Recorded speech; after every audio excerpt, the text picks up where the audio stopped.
After my son died, his wife stood over his body and smiled, not a smile of grief, but the smile of a predator who had just taken down big game.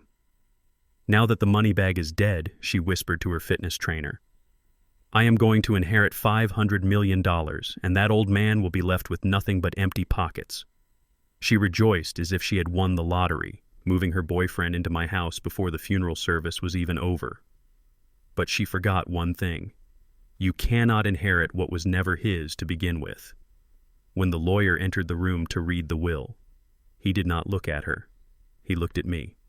Tiffany, you might want to sit down, he said coldly. You are not the beneficiary. You are the liability. Before I tell you how a single sentence destroyed her entire world, please let me know where you are watching from in the comments below. Hit like and subscribe if you have ever had to stand alone against a storm of betrayal. My name is Augustus King, and I am 72 years old. Yesterday was the hardest day of my life, not because I lost my fortune, but because I had to say goodbye to my only son, Dante. The funeral was held at the most expensive chapel in the city, a place that looked more like a hotel lobby than a house of God. It was cold, sterile, and filled with white lilies that smelled like formaldehyde and money. This was Tiffany Represents doing, of course. She wanted a spectacle. She wanted the press there.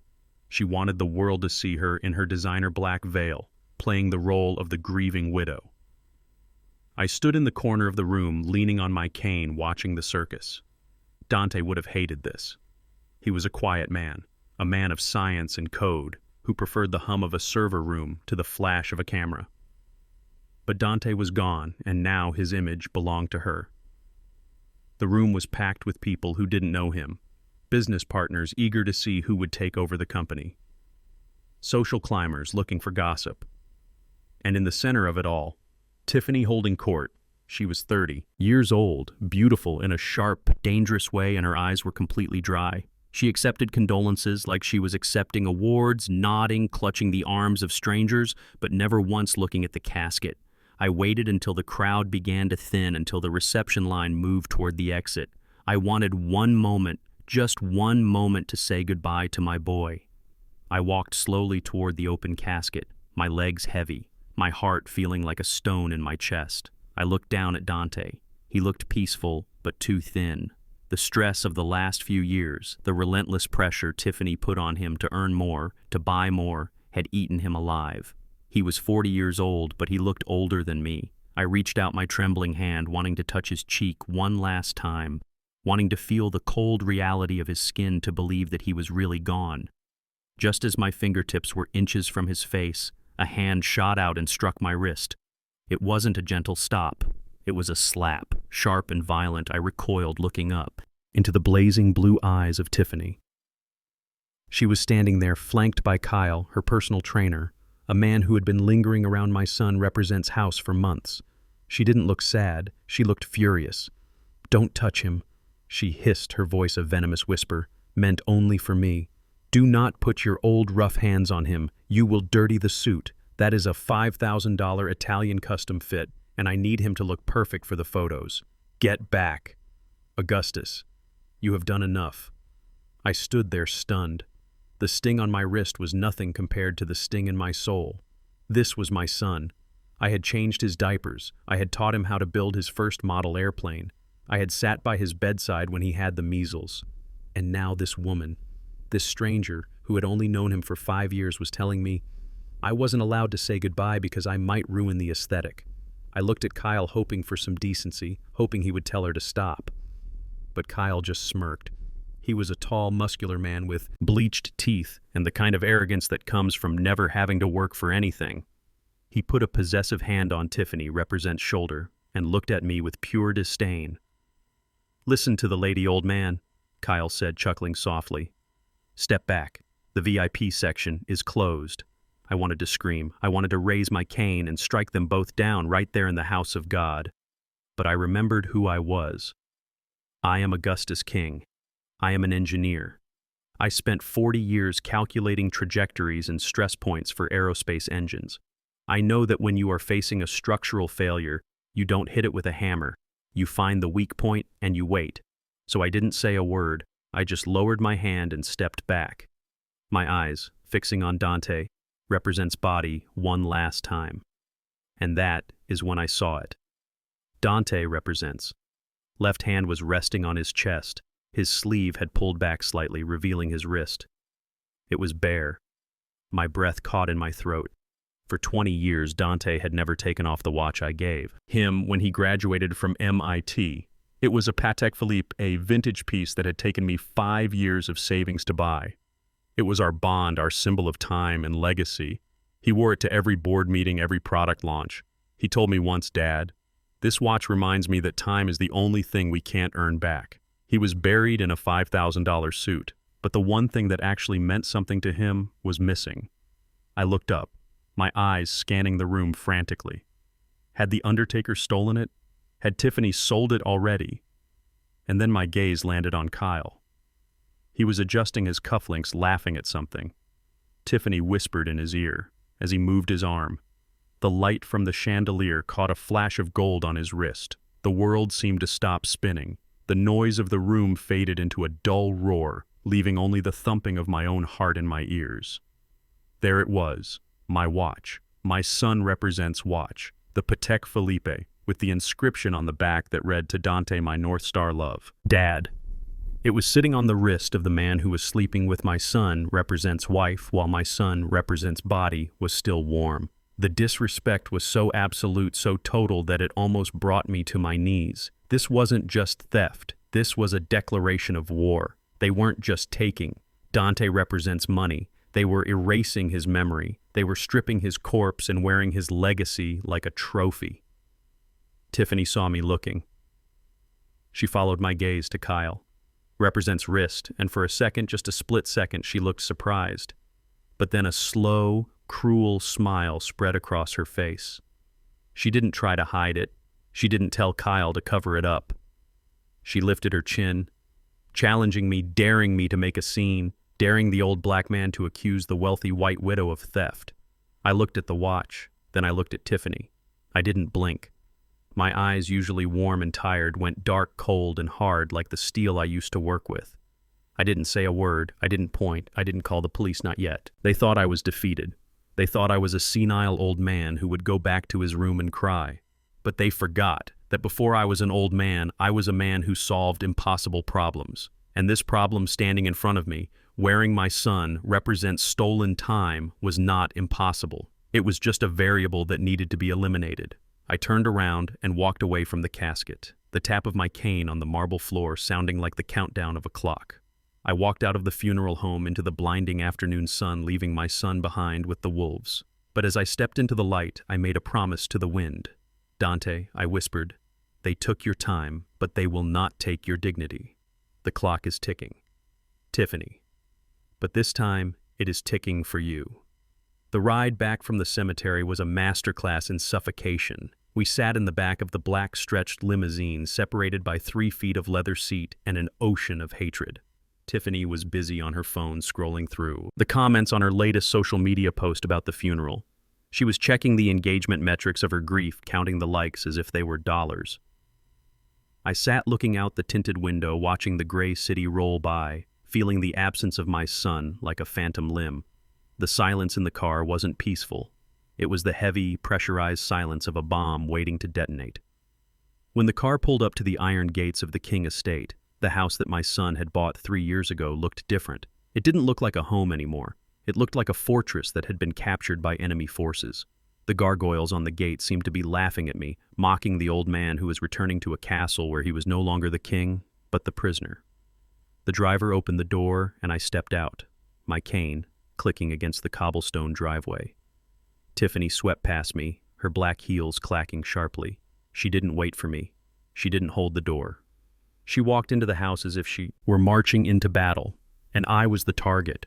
I followed her inside the heavy oak door, closing behind us, shutting out the world, shutting out the light. I walked toward the living room, intending to sit in my favorite armchair, the worn leather wingback where Dante and I used to play chess on Sunday evenings.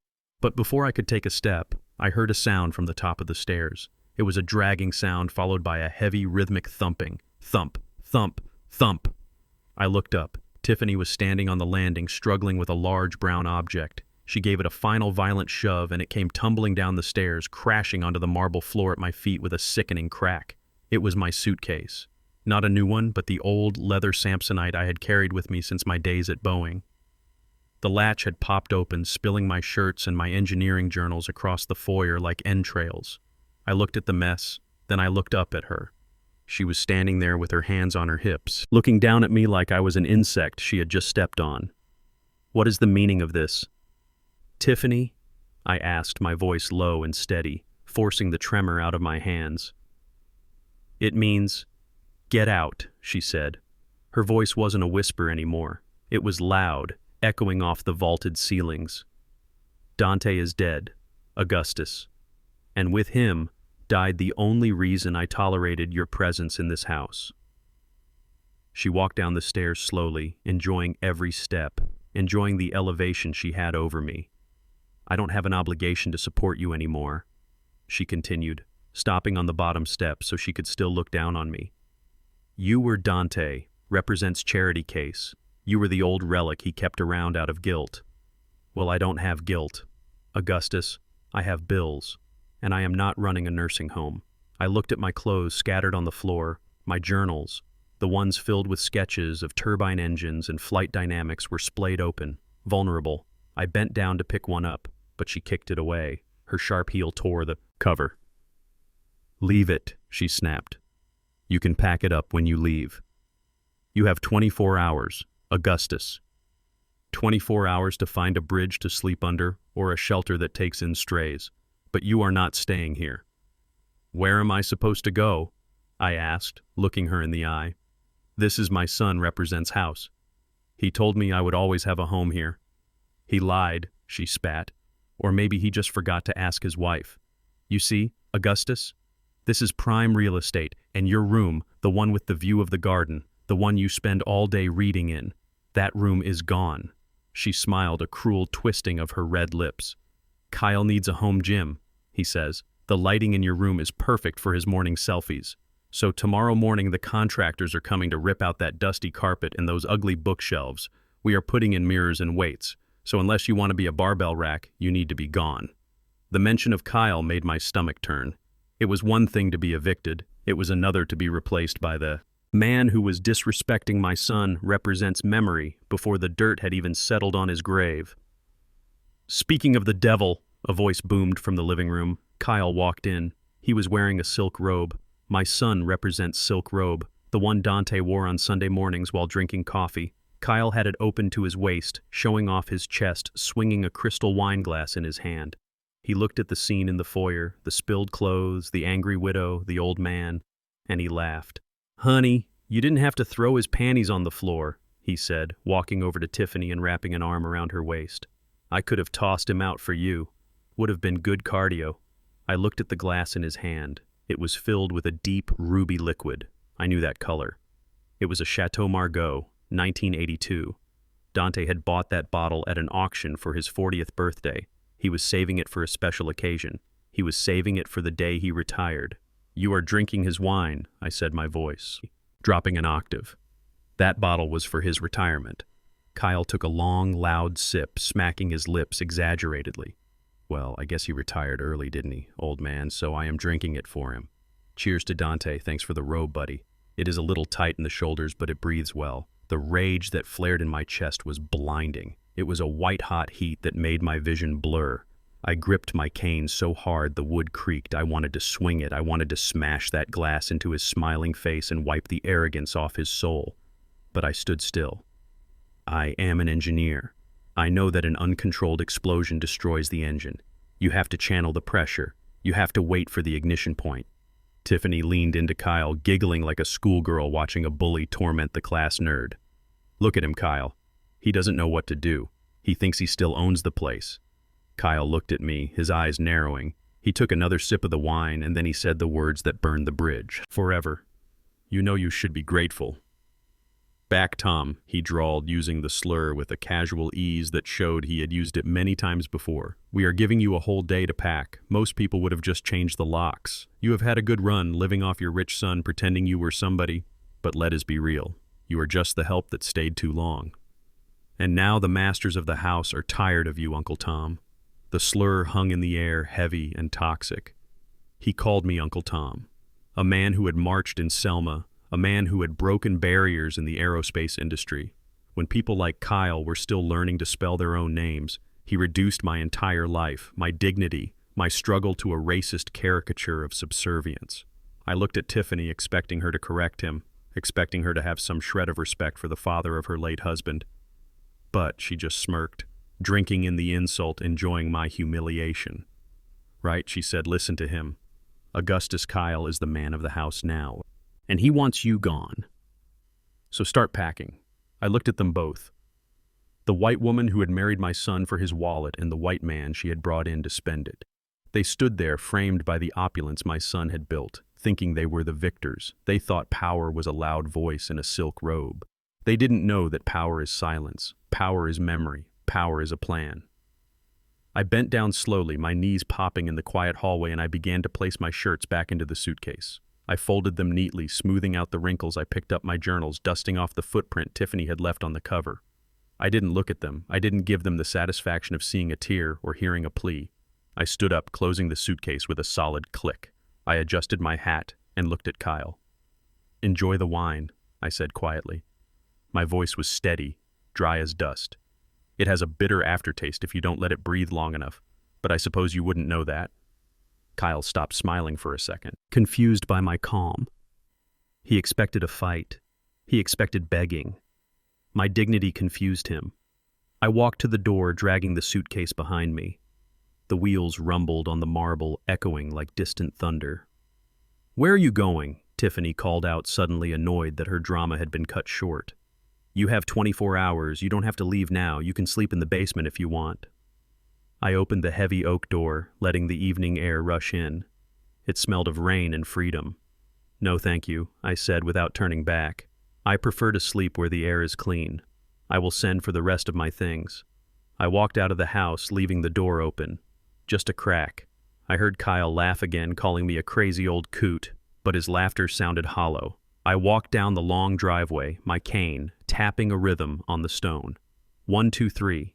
I wasn't walking away from my home. I was walking toward my war room. They had 24 hours to celebrate. I had 24 hours to calculate the trajectory of their destruction. And unlike them, I never miss. I looked at Kyle, represents smirk. And I looked at Tiffany, represents impatient glare. They wanted a fight. They wanted me to scream and refuse to leave so they could call the police and drag me out in handcuffs. It would be the perfect ending to their day, a final humiliation to cement their victory. But I am an engineer, and I know that you do not engage the enemy when you are out of ammunition. You retreat, you regroup, and you find the structural weakness in their defenses.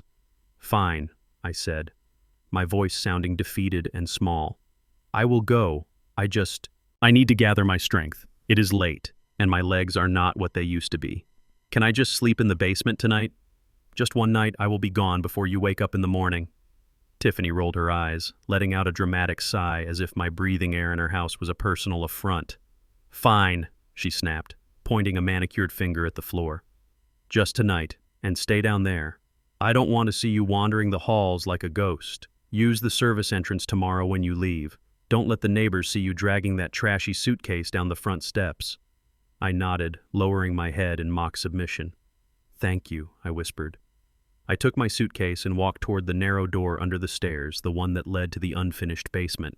It was a dark, damp space, filled with the hum of the furnace and the smell of old concrete.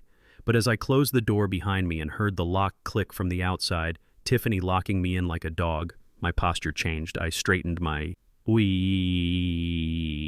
back. I set the suitcase down gently on a workbench. My hands stopped shaking. The old man act was over. I sat on a folding chair in the darkness, listening to the sounds of the house above me. I could hear their footsteps, heavy and careless. I could hear the pop of a cork and the clinking of glasses. They were celebrating my eviction, drinking my son represents wine and laughing about the $500 million they thought they had just secured. They thought I was down here crying into my pillow. They didn't know that I knew this house better than they did. I had designed the security system for Dante 5 years ago. Tiffany thought locking the basement door was enough. but she didn't know about the maintenance override code I had programmed into the keypad just in case of a fire. She didn't know that the basement had a ventilation shaft that ran directly behind the wall of Dante Represents home office. I waited until 2 in the morning.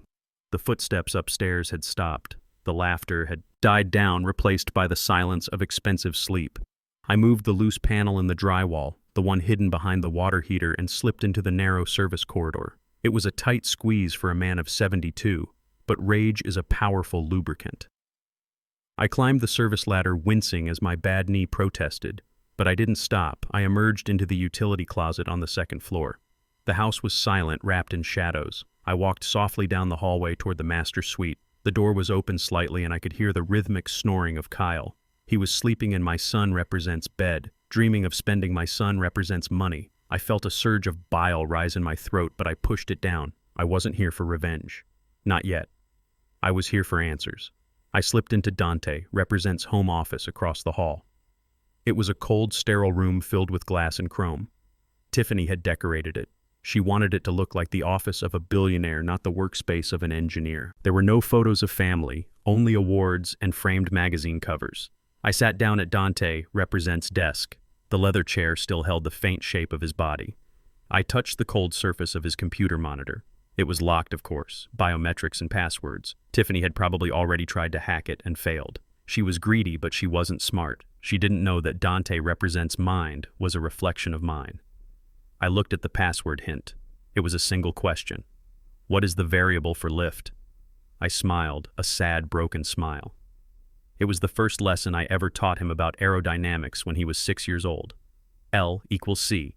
L times half, rho, V squared, S. Most people would type the formula. But Dante wasn't most people. He knew the emotional variable. I typed in the word hope. The screen flashed green and unlocked. Access granted. I didn't look at the bank accounts. I didn't look at the stock options. I went straight to the folder labeled personal logs. Dante was a meticulous man, documented everything. It was a habit from his coding days, keeping a log of bugs and system failures, only this time the system failure was his life. I opened the most recent video file. It was dated 3 days before he died. The video opened and I had to cover my mouth to stop a scream from escaping. Dante was sitting in this very chair, but he looked like a ghost. His skin was gray. His eyes were sunken into dark hollow sockets, and his hands were shaking so badly he could barely hold his coffee cup. He looked terrified. Log entry 412. Dante whispered, his voice raspy and weak. It is 3 a.m. Tiffany just came in. She screamed at me for 2 hours. She wants the yacht, the one with the helipad. She says, if I don't sign the purchase order by Friday, she will release the photos. He paused, taking a ragged breath. She knows about the accounting error in Q3. It was a mistake, a clerical error, but she says she will frame it as embezzlement. She says she will destroy the stock price. She will destroy the company Dad built. She says I have to work harder. She says 500 million isn't enough. She needs $1 billion. I clicked on the next video dated 2 days later. Dante was crying. He was clutching his chest, rubbing his left arm. I can't feel my fingers, he said to the camera. My chest hurts all the time now. Dr. Evans told me I need rest. He told me my blood pressure is critical, but she won't let me sleep. She comes in every hour to check if I am working. She brought Kyle over today. They sat on the sofa and watched me code, laughing. She called me her little gold miner. She said, if I die, she wins either way. My tears were falling freely now, hot and angry, onto the glass desk. This wasn't a stroke. This wasn't natural causes. This was murder. Murder by stress. Murder by extortion. She had worked him to death like a mule, whipping him until his heart simply gave out. And she did it while holding a gun to his head. Not a metal gun, but a gun made of shame and reputation. I opened the final file. It was just audio dated the morning he died. Dad. Dante Represents' voice was barely a whisper. If you are listening to this, I am sorry. I was weak. I didn't want you to know. I didn't want to disappoint you. She threatened to tell the press that you were the one who made the mistake in the code. She threatened to ruin your name. I couldn't let her do that. So I stayed. But I can't do it anymore. I think my heart is stopping. I love you, Dad. You were always my North Star. The audio ended with the sound of a heavy thud. the sound of my son hitting the floor. I sat there in the silence, the hum of the computer fan sounding like a scream in my ears. I looked at the time. It was 4 a.m. Upstairs, the woman who had killed my son was sleeping soundly next to her lover, believing she had gotten away with the perfect crime. She thought Dante died of a weak heart. She didn't know he died of a broken one, protecting me. I pulled a USB drive from my pocket. My hands were steady now, steadier than they had been in years. The grief had crystallized into something harder, something sharper. I copied every single log, every email, every text message where she threatened him. I downloaded the medical reports she had hidden. The ones proving she ignored the doctor represents warnings. This wasn't just evidence for a lawsuit. This was the map of her destruction. I wiped my fingerprints from the keyboard. I closed the files, leaving the computer exactly as I had found it, locked and silent. I stood up and looked around the room one last time. "I am not disappointed, son," I whispered to the empty air. "I am not disappointed that you fell. I am only sorry I wasn't there to catch you. But I am here now, and I promise you the monster who did this will not just lose the money. She is going to lose her freedom." I slipped back into the hallway. The floorboards didn't creak. I moved like a shadow, a phantom in the house of my enemy. I climbed back down the service ladder and returned to the basement, locking the secret panel behind me. I laid down on the folding chair, but I didn't sleep. I lay there staring at the ceiling, visualizing the structure of Tiffany represents life. I saw the load-bearing walls of her greed, the support beams of her vanity, and the foundation of her lies. I had the blueprints now. Tomorrow morning, I would leave this house with my head down, playing the part of the defeated old man. I would let her laugh, I would let her throw my suitcase, I would let her think she had won, because the higher she climbed, the harder she would fall, and I, Augustus King, was going to be the one to cut the rope. The sun was barely up when I walked out of the heavy iron gates of the King estate for the last time. The morning mist was clinging to the manicured lawns, wrapping the gargoyles in a gray shroud that matched the color of my spirit. My old suitcase rumbled behind me on the cobblestones, a rhythmic clatter that sounded like dry bones rattling in a box. I didn't look back at the house. I didn't need to. I knew Tiffany was watching from the master bedroom window, probably sipping her morning espresso, waiting to make sure the trash took itself out. She wanted a show. She wanted to see a broken old man defeated by her brilliance.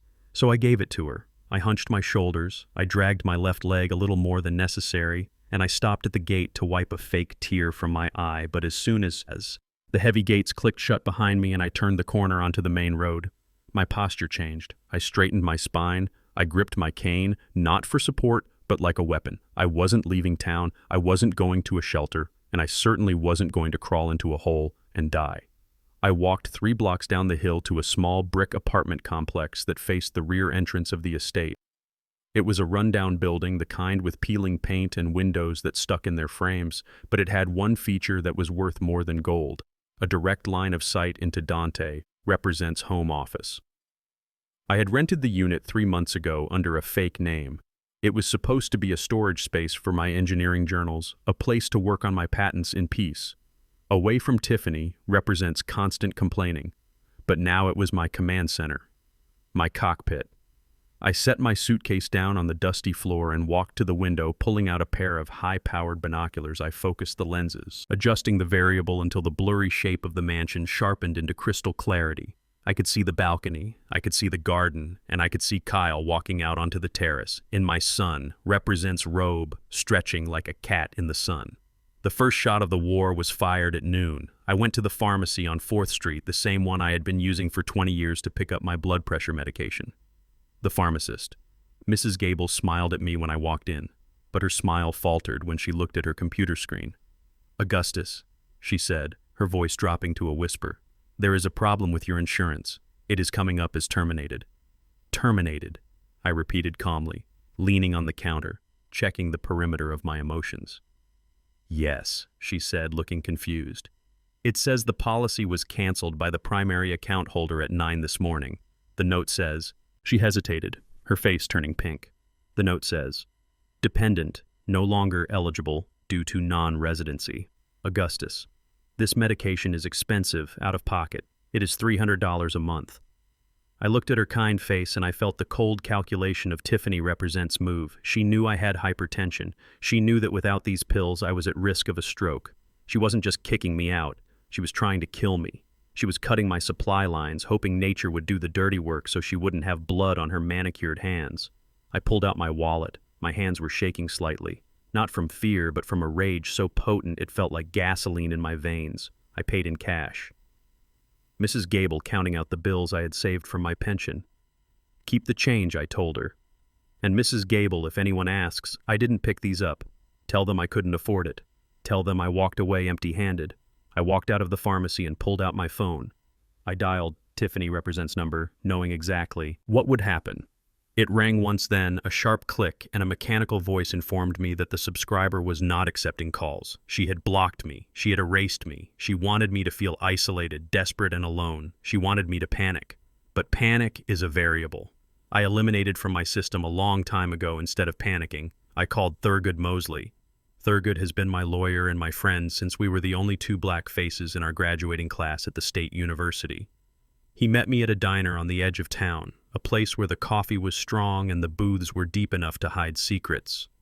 Thurgood looked older than I remembered, his hair white as cotton, but his eyes were still sharp, intelligent, and currently filled with a simmering anger. He listened as I told him about the funeral, the watch, the eviction, and the canceled insurance.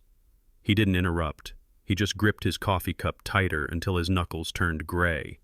"She is trying to provoke you, Augustus," Thurgood said, his voice a low rumble. "She wants you to lash out. She wants you to do something violent or stupid so she can get a restraining order. She wants to paint you as the angry, ungrateful father-in-law so she can play the victim when the will is read." "I know," I said, slicing my eggs with surgical precision. "That is why I am staying quiet. That is why I am letting her think she won." "But Thurgood, we need to talk about the will." "I know. Dante left everything to her. I know the law. But there has to be a loophole." Thurgood reached into his briefcase and pulled out a thick envelope. He placed it on the table, covering it with his hand. "Augustus, you know, Dante was a brilliant coder, right? He thought in algorithms. If this, then that. He applied the same logic to his estate planning. I leaned forward, sensing the shift in the atmosphere. "What are you saying?" Thurgood looked around the diner, ensuring no one was listening. "Dante came to see me 2 months ago.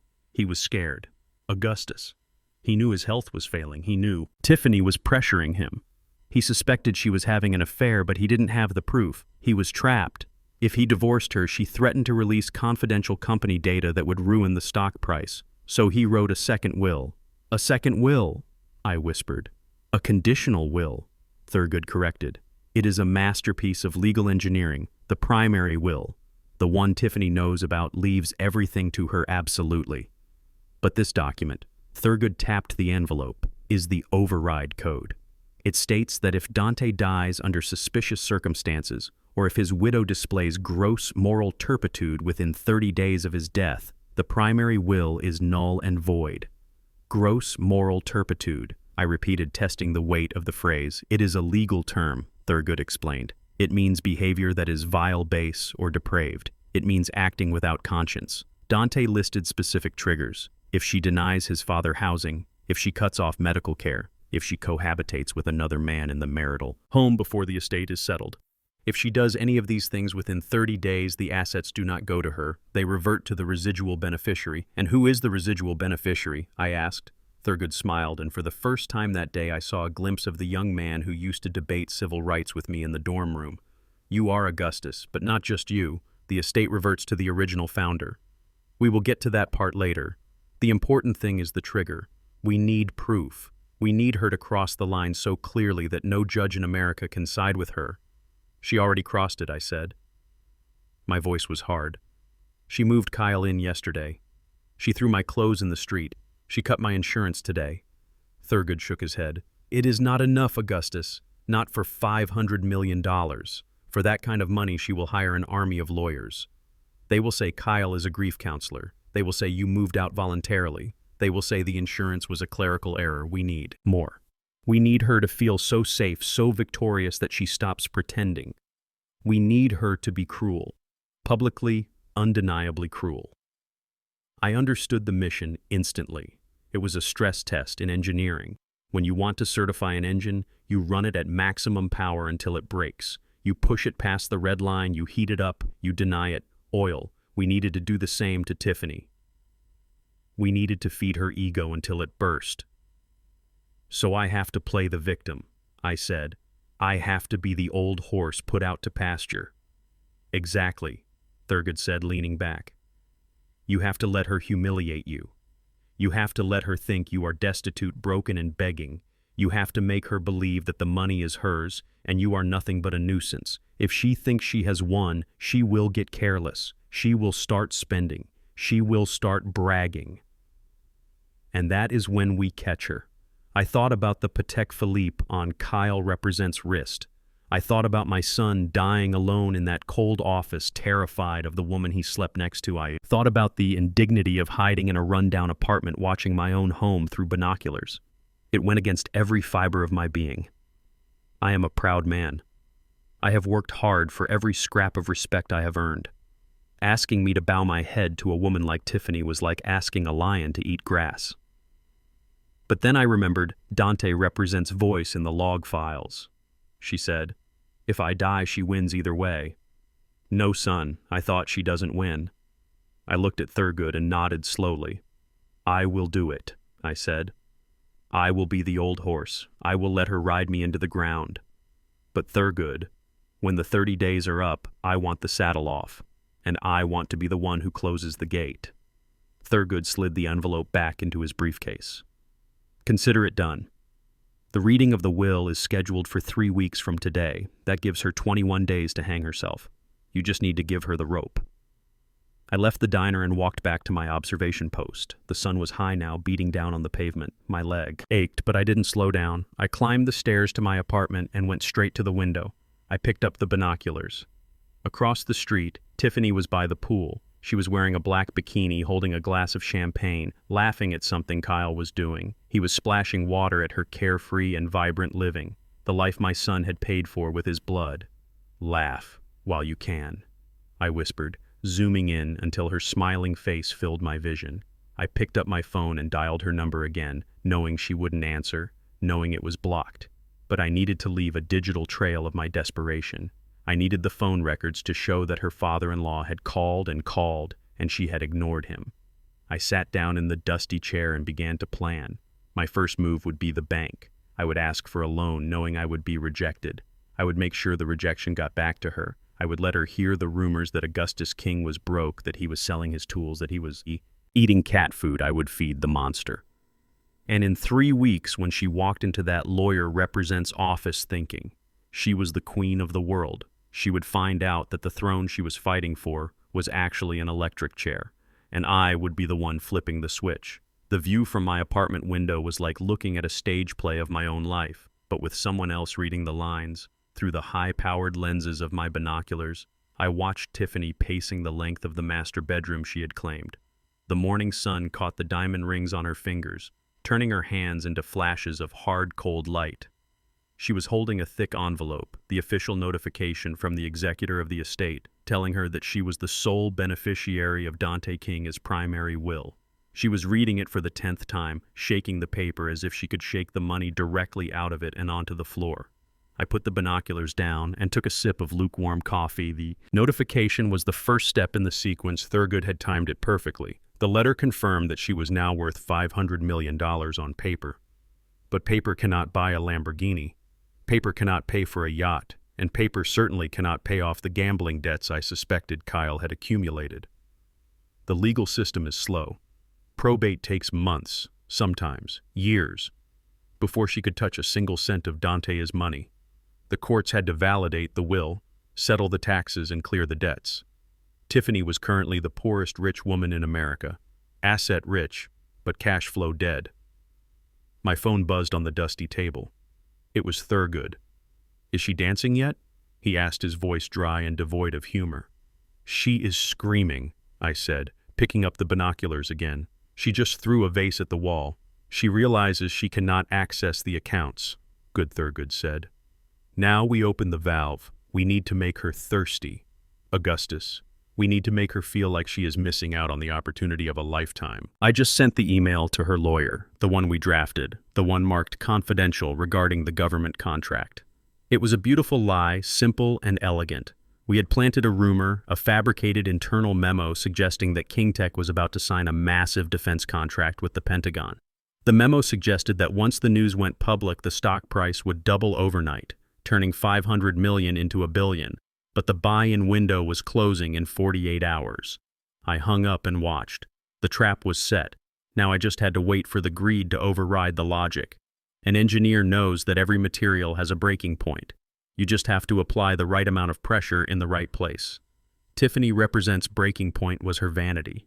She didn't just want to be rich. She wanted to be a tycoon. She wanted to prove that she was smarter than Dante, smarter than me. Across the street, I saw her stop pacing. She was looking at her phone, reading the forwarded email from her lawyer. I saw her eyes widen. I saw her grab Kyle Represent's arm, digging her nails into his bicep. She showed him the screen. They looked at each other with the hungry, desperate look of wolves staring at a wounded deer. They started high-fiving, jumping up and down on the bed where my son had died of a broken heart. She took the bait. An hour later, a black town car pulled up to the gate. Tiffany and Kyle emerged dressed in their funeral best but looking like they were going to a casino. They were heading to the private bank downtown, the only place that would even consider lending money to someone with Tiffany Represent's credit score, based on an inheritance that was not yet settled. I grabbed my jacket and my cane. I didn't need to be in the room to know what was happening, but I wanted to be close enough to feel the vibration. When the door slammed shut on her future, I took a taxi to the financial district, asking the driver to park across from the glass tower of the First Merchant Bank. I sat in the back seat watching through the tinted window. Inside the bank, I knew exactly how the scene was playing out because Thurgood had briefed the senior loan officer, Mr. Sterling. Sterling was an old friend, a man who despised people like Tiffany. He couldn't lie to her legally, but he could certainly let her lie to herself. Tiffany would be sitting there crossing her legs, demanding $5 million in immediate liquidity. She would be waving the will around, shouting about her net worth. She would tell Sterling that she needed the money to exercise stock options to buy into the company before the big announcement. She would call it a bridge loan. A bridge to nowhere. I imagined her voice shrill and demanding. Do you know who I am? I am Mrs. Dante King. I own half this city. If you don't give me the loan, I will take my $500 million to your competitor the moment the probate clears.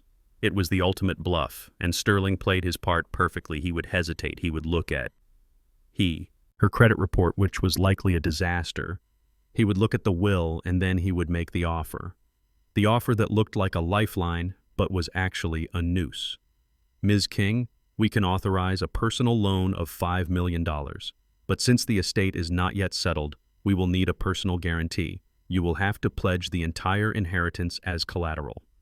If you default on this loan, we have the right to seize the assets of the estate to cover the debt plus interest and penalties. It was a standard clause, but in this case, it was the kill switch. If Tiffany turned out not to be the heir, if the second will was activated, she would still be personally liable for the $5 million. She would be borrowing money she could never pay back against an asset she would never own. I saw Tiffany walk out of the bank 40 minutes later. She wasn't just walking, she was strutting. She held a cashier's check in her hand, waving it slightly in the breeze. Kyle was grinning like a shark, trailing behind her, carrying her purse. They stopped on the sidewalk and Tiffany held the check up to the sun, inspecting it. Her face was flushed with the intoxication of easy money. She had done it. She had signed her life away for a gamble. She had leveraged a ghost. I watched them get back into the town car. The driver pulled away, heading straight for the brokerage firm. She was going to dump every cent of that $5 million into King Tech stock, buying at the top of the market, banking on a rumor that I had invented.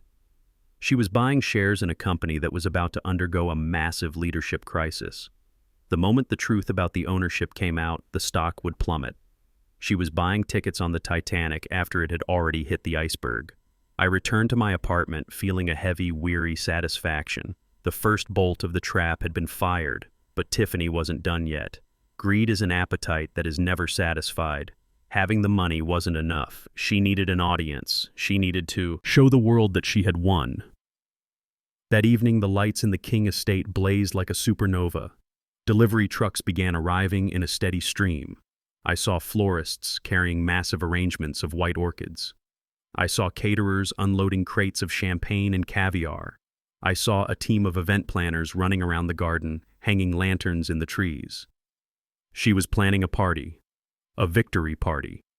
A celebration of my son represents death, disguised as a memorial. My phone buzzed. It was a text from an unknown number.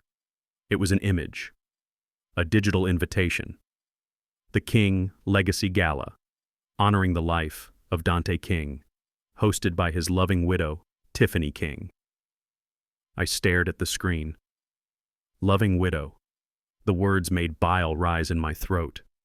She was throwing a party with borrowed money to celebrate the fortune she thought she had stolen, and then another text came through. This one was from Tiffany directly. Augustus, since you are still lurking around town, I suppose you can come. You can park the cars.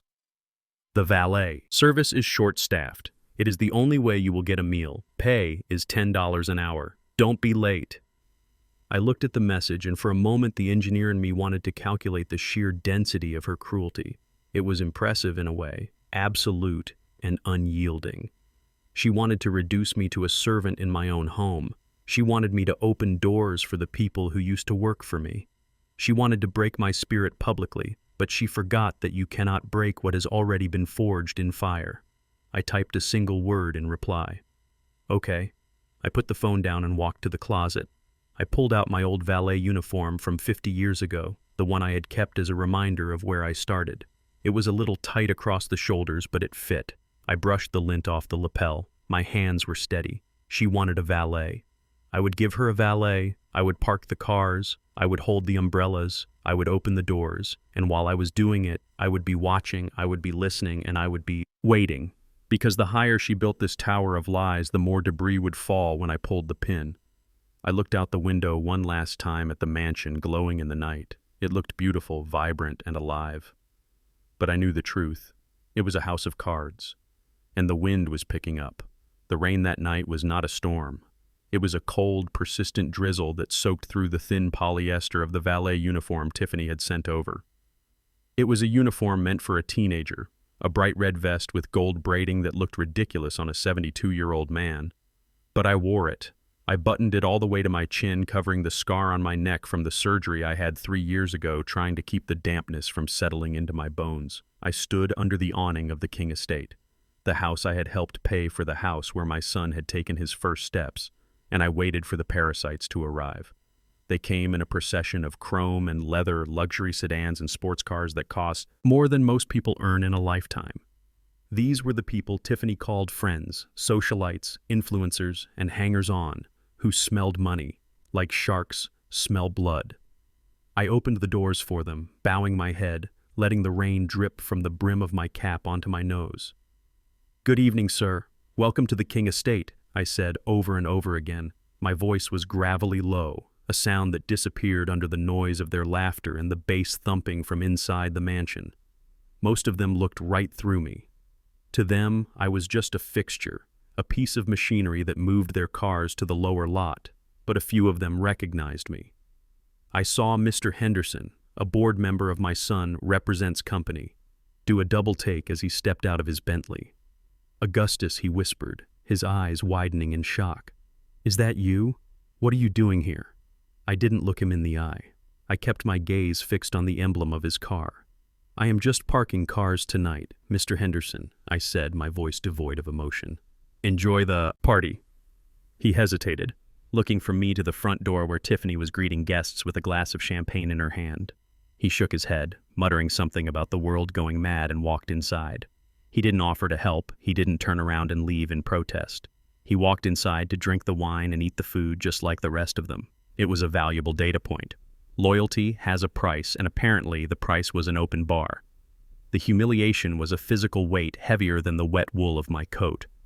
But I bore it because I knew that every insult, every dismissive glance was a brick in the wall I was building around Tiffany. She came out onto the porch after an hour, flanked by Kyle, who was wearing one of Dante Represents' tuxedos. The suit was tight across his broad shoulders, the sleeves a little too short, giving him the appearance of a child playing dress-up, in his father Represents clothes. Tiffany spotted me standing by a dripping oak tree, and her face lit up with a cruel delight. She walked over, shielding her hair with a clutch that cost $5,000. "Hey, Augustus," she called out, her voice loud enough to carry over the music. "Make sure you don't scratch the paint on the Lamborghinis. My friends are very particular, and try to stand up straight. You look like a scarecrow." Kyle laughed, a braying sound that grated on my nerves. "Hey back, Tom," he shouted, raising his glass. "Maybe if you hustle, you will make enough tips to buy a new suitcase." Uncle Tom, again with the slur, again with the disrespect, telling me to dance for my supper. I looked at them, at the way they leaned into each other, drunk on power and liquor, and I forced my mouth into a tight, subservient smile. "Yes, Ma, I said. "I will be careful." She smirked, satisfied that she had reduced the patriarch of the King family to a servant. "Good. Now go move that Porsche. It is blocking the fire lane." I took the keys she threw at me, catching them in mid-air. I walked to the car, my bad leg dragging slightly on the wet pavement. I could feel her eyes on my back, could feel the heat of her triumph. She thought this was the end. She thought she was looking at a broken man, but she wasn't looking closely enough. If she had looked into my eyes, she would have seen the cold calculation of an engineer watching a bridge vibrate in the wind, waiting for the collapse. I parked the Porsche, and instead of returning to the valet stand immediately, I circled back through the side garden. It was dark there, the shadows deep and comforting. I moved through the wet hydrangeas, the flowers bobbing heavy with rain, until I was standing just below the stone balustrade of the terrace. The party had spilled outside despite the drizzle. The guests were gathered under the heated patio cover, smoking cigars and shouting over the music. I pulled my phone from my pocket.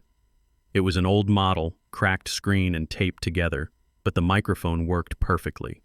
I pressed record and held it up toward the railing waiting Tiffany was holding. Court. She was standing in the center of a group of women who were fawning over her diamond necklace. "Oh, Tiffany, it is gorgeous," one of them squealed. "Dante must have really loved you to leave you all this." I held my breath. The rain ran down my collar, freezing against my skin, but I didn't move. This was the moment Thurgood had told me to wait for, the moment of hubris. "Tiffany represents," laugh rang out harsh and metallic. "Love," she scoffed, taking a long swallow of her drink. Please. Dante didn't know what love was. He was a bore, a workaholic. All he cared about were his stupid codes, and his daddy represents approval. The women giggled nervously, untying the knot of silence around Tiffany, represents tongue. "Honestly," she continued, her voice rising, slurring slightly, "getting rid of him was the best thing that ever happened to me. Living with him was like living with a nun. He was so tedious, always worrying about ethics, always worrying about the employees. Who cares about the employees? I care about the yacht. I watched the audio levels on my phone, spike capturing every word. But what about his father?" another voice asked. The old guy outside. "Isn't it a little mean to make him park cars?" Tiffany snorted, and I heard the clink of glass as she set her drink down on the stone railing directly above my head. "Mean," she said. "Listen to me. That old man is trash. He is garbage. He has been leeching off us for years, walking around here like he built the place, telling me how to run my house. He is lucky I didn't have him put down like a sick dog." She paused, and I could hear her lighting a cigarette, the flick of the lighter sounding like a gunshot. "Let me tell you something," she said, and her voice dropped to a conspiratorial hiss that carried perfectly in the damp air. "Dante wasn't a husband. He was just an ATM. He was a bank account with a pulse. And now that the pulse is gone, I finally get to keep the debit card. The old man thinks he can guilt me, thinks he can shame me with his sad eyes. Let him rot. He can park cars until he drops dead for all I care. I won't even pay for the funeral this time." I froze. The recording time ticked upward. 1 minute, 2 minutes. Had it. I had the confession. I had the gross moral turpitude Thurgood needed. She had called her husband an ATM. She had called his father trash. She had admitted to using him solely for money, and she had expressed a complete lack of remorse. The women around her laughed again, but it was a darker sound now, uneasy, complicit. They were parasites too, feeding off her energy, but even they sensed the rot beneath the surface. I stopped the recording and saved the file, naming it simply the ATM. I slipped the phone back into my pocket, pressing it against my chest like a shield. I stood there for a moment longer, listening to the rain fall on the leaves, listening to the music that couldn't drown out the ugliness of the souls on that terrace. I wasn't angry anymore. Anger is hot. Anger is volatile. What I felt was cold. It was the absolute zero of space, the vacuum where no life can survive. They were dead to me, not just Tiffany, but the memory of the woman my son thought he loved. She never existed. This creature above me was just a virus that had infected our lives, and I had just isolated the strain. I walked back to the valet stand, my step lighter despite the mud on my shoes. I finished my shift. Parking cars for the people who laughed at my son represents death. I took their dollar bills, I opened their doors, and I said goodnight. But as I walked away from the King estate that night, clutching the $10 bills Tiffany had thrown at me, I didn't feel like a servant. I felt like the executioner who had just sharpened his blade. The party was over. The hangover was coming, and it was going to be fatal. The week following the party was a blur of calculated destruction viewed through the lenses of my binoculars. I thought I had seen the bottom of Tiffany represents greed when she threw my clothes into the street or when she made me park cars for her friends, but I was wrong. Greed has no bottom. It is a black hole that consumes light and matter until there is nothing left but a void. And Tiffany was standing at the edge of that void, throwing my son represents life into it piece by piece. It started on a Tuesday morning with a fleet of black sedans arriving at the estate. These were not party guests. They were sharks, corporate liquidators and patent trolls, men who specialize in buying desperation. I watched from my window as Tiffany led them into. Dante represents home office. She was holding a stack of files that I recognized by the color of the binding. These were the blue folders, the proprietary files, the patents for the next generation of guidance systems Dante had spent 10 years developing. I pulled out my phone and tapped into the audio bug I had planted in the office. The quality was crisp. The liquidator, a man with a voice like sandpaper, was lowballing her. "Mrs. King," he said, "this technology is impressive, but it is unfinished. The R&D required to bring it to market is substantial. We can offer you $2 million for the entire portfolio, rights and royalties included. $2 million. For technology that was projected to be worth $1 billion in 5 years, Dante had called it his magnum opus. It was the legacy that would secure the company for generations, and this woman, this tourist in our lives, was about to sell it for the price of a boat. "Just give me the check," Tiffany said, her voice bored, impatient. "I don't care about the R&D. I need the liquidity. My yacht broker is holding the vessel until Friday, and I am not losing my deposit over some boring science stuff. Do we have a deal?" I gripped the windowsill so hard my knuckles turned white. She was selling the future to pay for a toy. She was selling the engine to buy paint for the hull. I wanted to run across the street and shake her.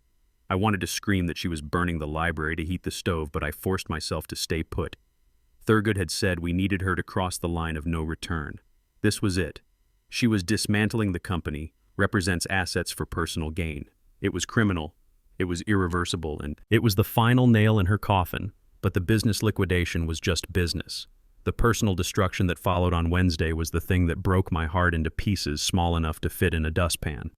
A large yellow dumpster arrived at noon, dropping onto the driveway with a ground-shaking thud. It was followed by a crew of rough-looking men in coveralls. They weren't movers, they were junk haulers. The slogan on their truck read, "We make it disappear." I watched as they marched into the east wing of the house, the wing where Dante had built his private laboratory. It was a sanctuary, a place where he and I had spent thousands of hours tinkering, building, and dreaming. It was where I taught him how to solder a circuit board. It was where he showed me his first line of code. Tiffany came out onto the front steps holding a glass of iced tea, pointing at the lab windows. "Clear it all out," she shouted. "I want that room empty by sunset. Kyle wants to turn it into a virtual golf simulator." The men went to work like termites. They didn't carry things out, they threw them out. I saw monitors smash into the dumpster. I saw expensive oscilloscopes, specialized testing equipment that Dante had calibrated by hand tossed onto the pile like garbage. The sound of breaking glass and crunching metal drifted across the street, a symphony of violence against knowledge. And then I saw it. One of the workers walked out carrying a large cardboard box. He tripped on the stairs and the box fell open, spilling its contents onto the driveway. It wasn't electronics, it wasn't paperwork, it was balsa wood. They were the model airplanes. My breath caught in my throat, tears pricking my eyes instantly. There was the P-51 Mustang we had built when Dante was 8 years old. We had spent 3 weeks sanding the wings, getting the curvature just right. There was the Wright Flyer, the one that had won him the blue ribbon at the middle school science fair.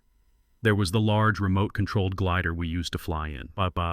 The Park on Sundays, the one he called the Eagle because he said it looked like it was watching over us. These weren't just toys. They were the physical manifestation of a father represents love for his son. They were the hours we spent talking about life, about honor, about what it means to be a man while the glue dried on our fingers. They were the happiest moments of my life. Kyle walked out of the house wearing Dante represents silk robe again, looking at the mess on the driveway. He walked over to the pile of fragile wood and picked up the P-51 Mustang. He held it up, examining it, not with curiosity, but with disdain. "Look at this junk," he laughed, shouting to Tiffany. "Did your husband play with dolls too? This looks like firewood to me." Tiffany laughed, a sound that pierced my soul, harsh and unfeeling. "Just throw it in the dumpster, Kyle. It is clutter. We need space for the simulator." Kyle nodded. He didn't place the plane in the dumpster. He dropped it on the pavement and then, looking directly at where he thought I might be watching, he lifted his foot and stomped on it. The crunch of the balsa wood was audible, even from across the street. I felt it in my own chest, as if he had stomped on my ribcage. He ground his heel into the wreckage, snapping the delicate wings, crushing the fuselage, reducing my memory of my 8-year-old son to splinters and dust. Then he picked up the rest, kicking the glider into the dumpster, tossing the science fair ribbon into the mud. He was erasing us. He was erasing the history of the King family, wiping away the evidence that we had ever loved each other, that we had ever built something beautiful. I lowered the binoculars. My hands were trembling violently. The rage I felt wasn't hot anymore. It was cold, glacial, and terrifyingly absolute. I had played the game. I had been the old horse. I had let them humiliate me. But this was a desecration. This was a war crime against the heart. I turned away from the window, unable to watch them destroy another piece of my soul. I walked to the small kitchenette in my dusty apartment and poured a glass of water, drinking it in one long gulp, trying to cool the fire in my throat. Then I pulled out my phone. I didn't call Tiffany. I didn't call the police. I dialed the number that had been saved in my favorites for 40 years. Thurgood answered on the first ring, as if he had been waiting for the signal. "It is time," I said. My voice was flat, devoid of inflection. It sounded like the voice of a machine. "Did she sell the patents?" Thurgood asked. "She sold them," I replied. $2 million for the guidance system. And Thurgood, she destroyed the lab. She destroyed the models, the ones Dante and I built. She crushed them. There was a silence on the other end of the line, a heavy, respectful silence. Thurgood knew what those models meant. He was the one who had bought me the kit for the Mustang when Dante was born. "I am sorry, Augustus," he said softly. "I am truly sorry." "Don't be sorry," I said, gripping the phone so tight that plastic creaked. "Be a lawyer. Activate Article 17. "Are you sure?" Thurgood asked. "Once we pull this trigger, there is no going back. The assets freeze, the accounts lock, the police are notified. It is the nuclear option." I walked back to the window, looking at the yellow dumpster. Filling up with my son represents dreams. I looked at Tiffany and Kyle laughing on the porch, high-fiving over the destruction of a legacy they could never understand. "I don't want to go back," I said. "I want to burn it down. Burn it all down so they have nowhere to hide. Finish it, Thurgood. End this game." "Understood," Thurgood said, his voice shifting into professional steel. "I am filing the motion now. The reading of the will is scheduled for tomorrow morning at 9. Make sure you are there, and Augustus, wear your best suit." I hung up the phone and looked at the suit hanging on the back of the door. It was black, sharp, and expensive.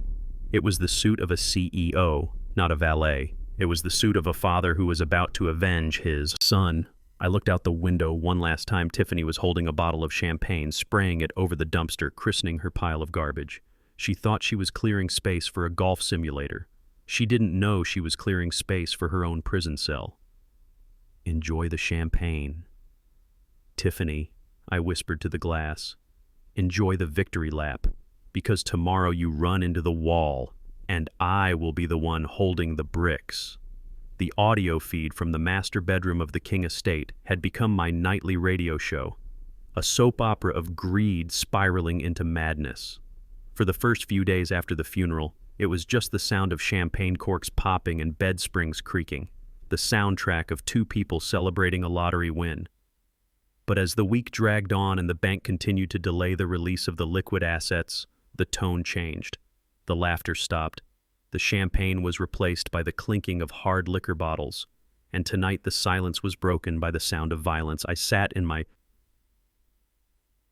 dark apartment wearing my headphones, listening to the monster reveal his true face. Kyle was pacing the floor. I could hear his heavy footsteps moving back and forth like a caged tiger. Tiffany was crying soft, jagged sobs that sounded pathetic coming from the woman who had evicted me. "Where is the cash?" "Tiffany," Kyle shouted, his voice distorting the microphone. "I don't want to hear about probate. I don't want to hear about the judge. I need $1 million by noon tomorrow. Or do you want my bookie to come here and break my legs on your Italian marble floor?" "Kyle, please." Tiffany begged, her voice trembling. "I am trying. The bank says the loan is pending. They are just doing due diligence. It takes time. The estate is huge." "I don't have time," Kyle roared. There was a loud crash, the sound of a lamp shattering against the wall. "You told me you were rich. You told me the old man was out of the picture. You told me we were golden. But all I see is a big house and empty pockets. You are useless, Tiffany. You, Tiffany, are just a broke widow playing dress-up." I heard the sound of a slap. It was the same sound that had echoed in the funeral home when she hit my wrist. But this time she was the one on the receiving end. She screamed a high-pitched sound of terror and pain. "Don't you hit me," she shrieked. "I am the one with the money. I am the one in charge. You have nothing." Kyle spat. "You are a fraud. Fix this, Tiffany. Go find a way to unlock that money, or I will unlock your jaw. Do you understand me?" The recording went silent, save for her weeping. I took off the headphones and rubbed my eyes. The predator had become the prey. Kyle wasn't a lover, he was a parasite attached to a host that was running dry, and like all parasites, when the food runs out, he starts to eat the host alive. I knew what she would do next. She couldn't fight Kyle. She was too weak, too dependent on his validation, so she would punch down. She would come for the one person she thought she could still control. Me. Sure enough, an hour later, I saw the headlights of her car sweep across my ceiling. She had parked illegally in front of my rundown apartment building, ignoring the fire hydrant. She stormed up the stairs, her heels hammering against the concrete like gunshots. I unlocked the door before she could pound on it. I didn't want her waking the neighbors. I wanted this confrontation to be private. She burst into the room, bringing the smell of stale alcohol and expensive perfume with her. She looked wrecked. Her hair, usually perfectly coiffed, was pulled back in a messy bun. Her left cheek was red, slightly swollen, a souvenir from her boyfriend's affection. She looked around my dusty apartment at the peeling wallpaper and the single mattress on the floor, and she sneered, trying to summon her old arrogance. "Look at you," she said, breathless and frantic, "living like a rat. It suits you, Augustus." I leaned on my cane, keeping my face impassive. "What do you want, Tiffany?" "It is late. I want you to sign this," she said, pulling a crumpled document from her purse. She slapped it onto the rickety table between us. "It is a quitclaim deed and a waiver of contest. The bank says the only reason they are holding up the funds is because there might be a potential challenge from the next of kin. They need to know you are not going to fight the will." I looked at the paper. It was legal gibberish, a document she had probably downloaded from the internet and filled out herself. It stated that I, Augustus King, irrevocably waived all rights to Dante.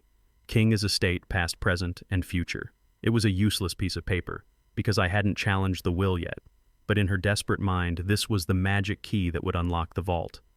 I haven't challenged anything.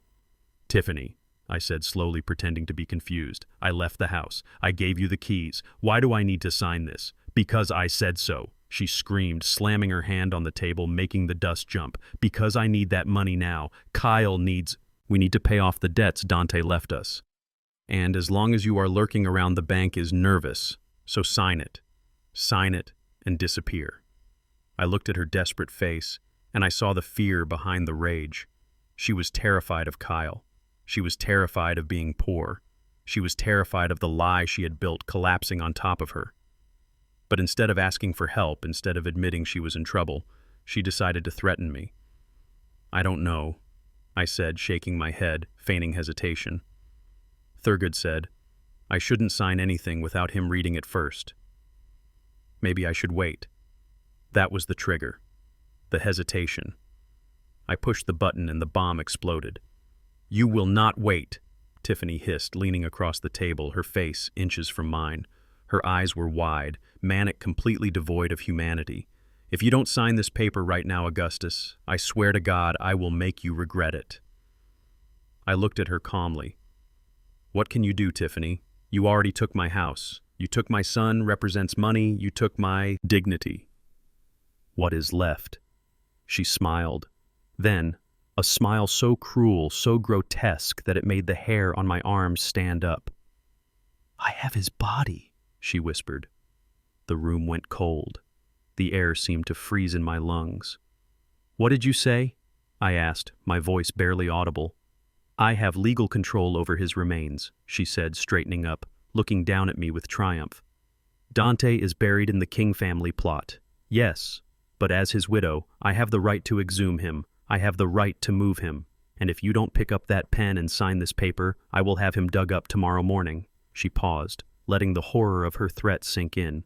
"I won't just move him, Augustus," she continued, her voice dropping to a flat, deadly monotone. "I will have him cremated.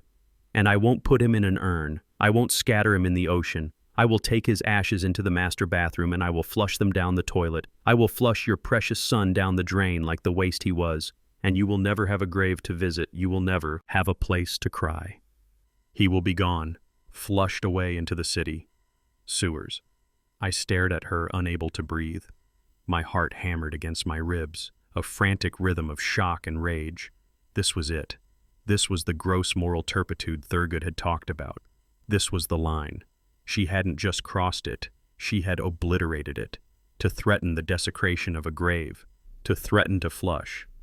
A man remains like sewage, was a level of evil that I hadn't even calculated. I gripped the edge of the table, my knuckles turning white. I wanted to reach across and crush her throat. I wanted to silence that mouth forever. But I saw the ghost of Dante standing in the corner of the room looking at me, shaking his head. "Wait, Dad," he seemed to say. "Wait for the trap." I forced my body to relax. I forced my eyes to drop to the floor in submission. I let my shoulders slump, turning myself back into the defeated old man she wanted to see. "No," I whispered, my voice trembling. "Don't do that, Tiffany. Please, not Dante. Not my Dante." "Boy, then sign the paper," she commanded, thrusting the pen into my hand. "Sign it, and I let him rot in peace. Refuse, and he goes down the drain." I took the pen. My hand shook genuinely this time. The sheer weight of her malice was heavy, pressing down on me. I looked at the paper, the waiver that meant nothing and everything. I pressed the tip to the page. "Okay," I said, tears of rage filling my eyes. "Okay, you win. I will sign. Just promise me you won't touch him." "I promise," she lied carelessly, checking her nails. "Sign it." I scrawled my signature, Augustus King. The ink looked black, like blood. I pushed the paper toward her. She snatched it up, checking the signature, blowing on the ink to dry it. "There," she said, stuffing it back into her purse. "Was that so hard? Now I can go to the bank tomorrow and get my money. And you can go back to being nothing." She turned and walked to the door, her heels clicking on the floorboards. She paused at the threshold, looking back at me one last time. "You know, Augustus," she said, a smirk playing on her lips, "I might cremate him anyway one day, just to save on the maintenance fees for the plot. Goodbye, old man. Try not to die in here. The smell would bother the neighbors." She slammed the door, leaving me in the silence of my dusty apartment. I sat there for a long time, staring at the wood grain of the table. The threat hung in the air, a toxic cloud. Flush him down the drain. I reached into my pocket and pulled out my phone. The recording app was still running. I stopped it and saved the file, naming it The Flush. I looked at the file. It was the final nail. It was the evidence that would strip her of everything. But as I sat there, I didn't feel triumphant. I felt cold. I felt the chill of a man who has looked into the abyss and seen it smiling back. I stood up and walked to the window, watching her car speed away, watching her rush back to Kyle, back to the abuse, back to the illusion of wealth she had just sold her soul to protect. "You think you have a signature, Tiffany?" I whispered to the empty street. "You think you have a key, but you just signed your own death warrant? You threatened the dead, but tomorrow the dead are going to answer." I turned away from the window and picked up the picture of Dante I kept on the nightstand. I wiped a speck of dust from the glass. "Rest easy, son," I said. My voice was hard now, cold as the steel of a blade. "She won't touch you.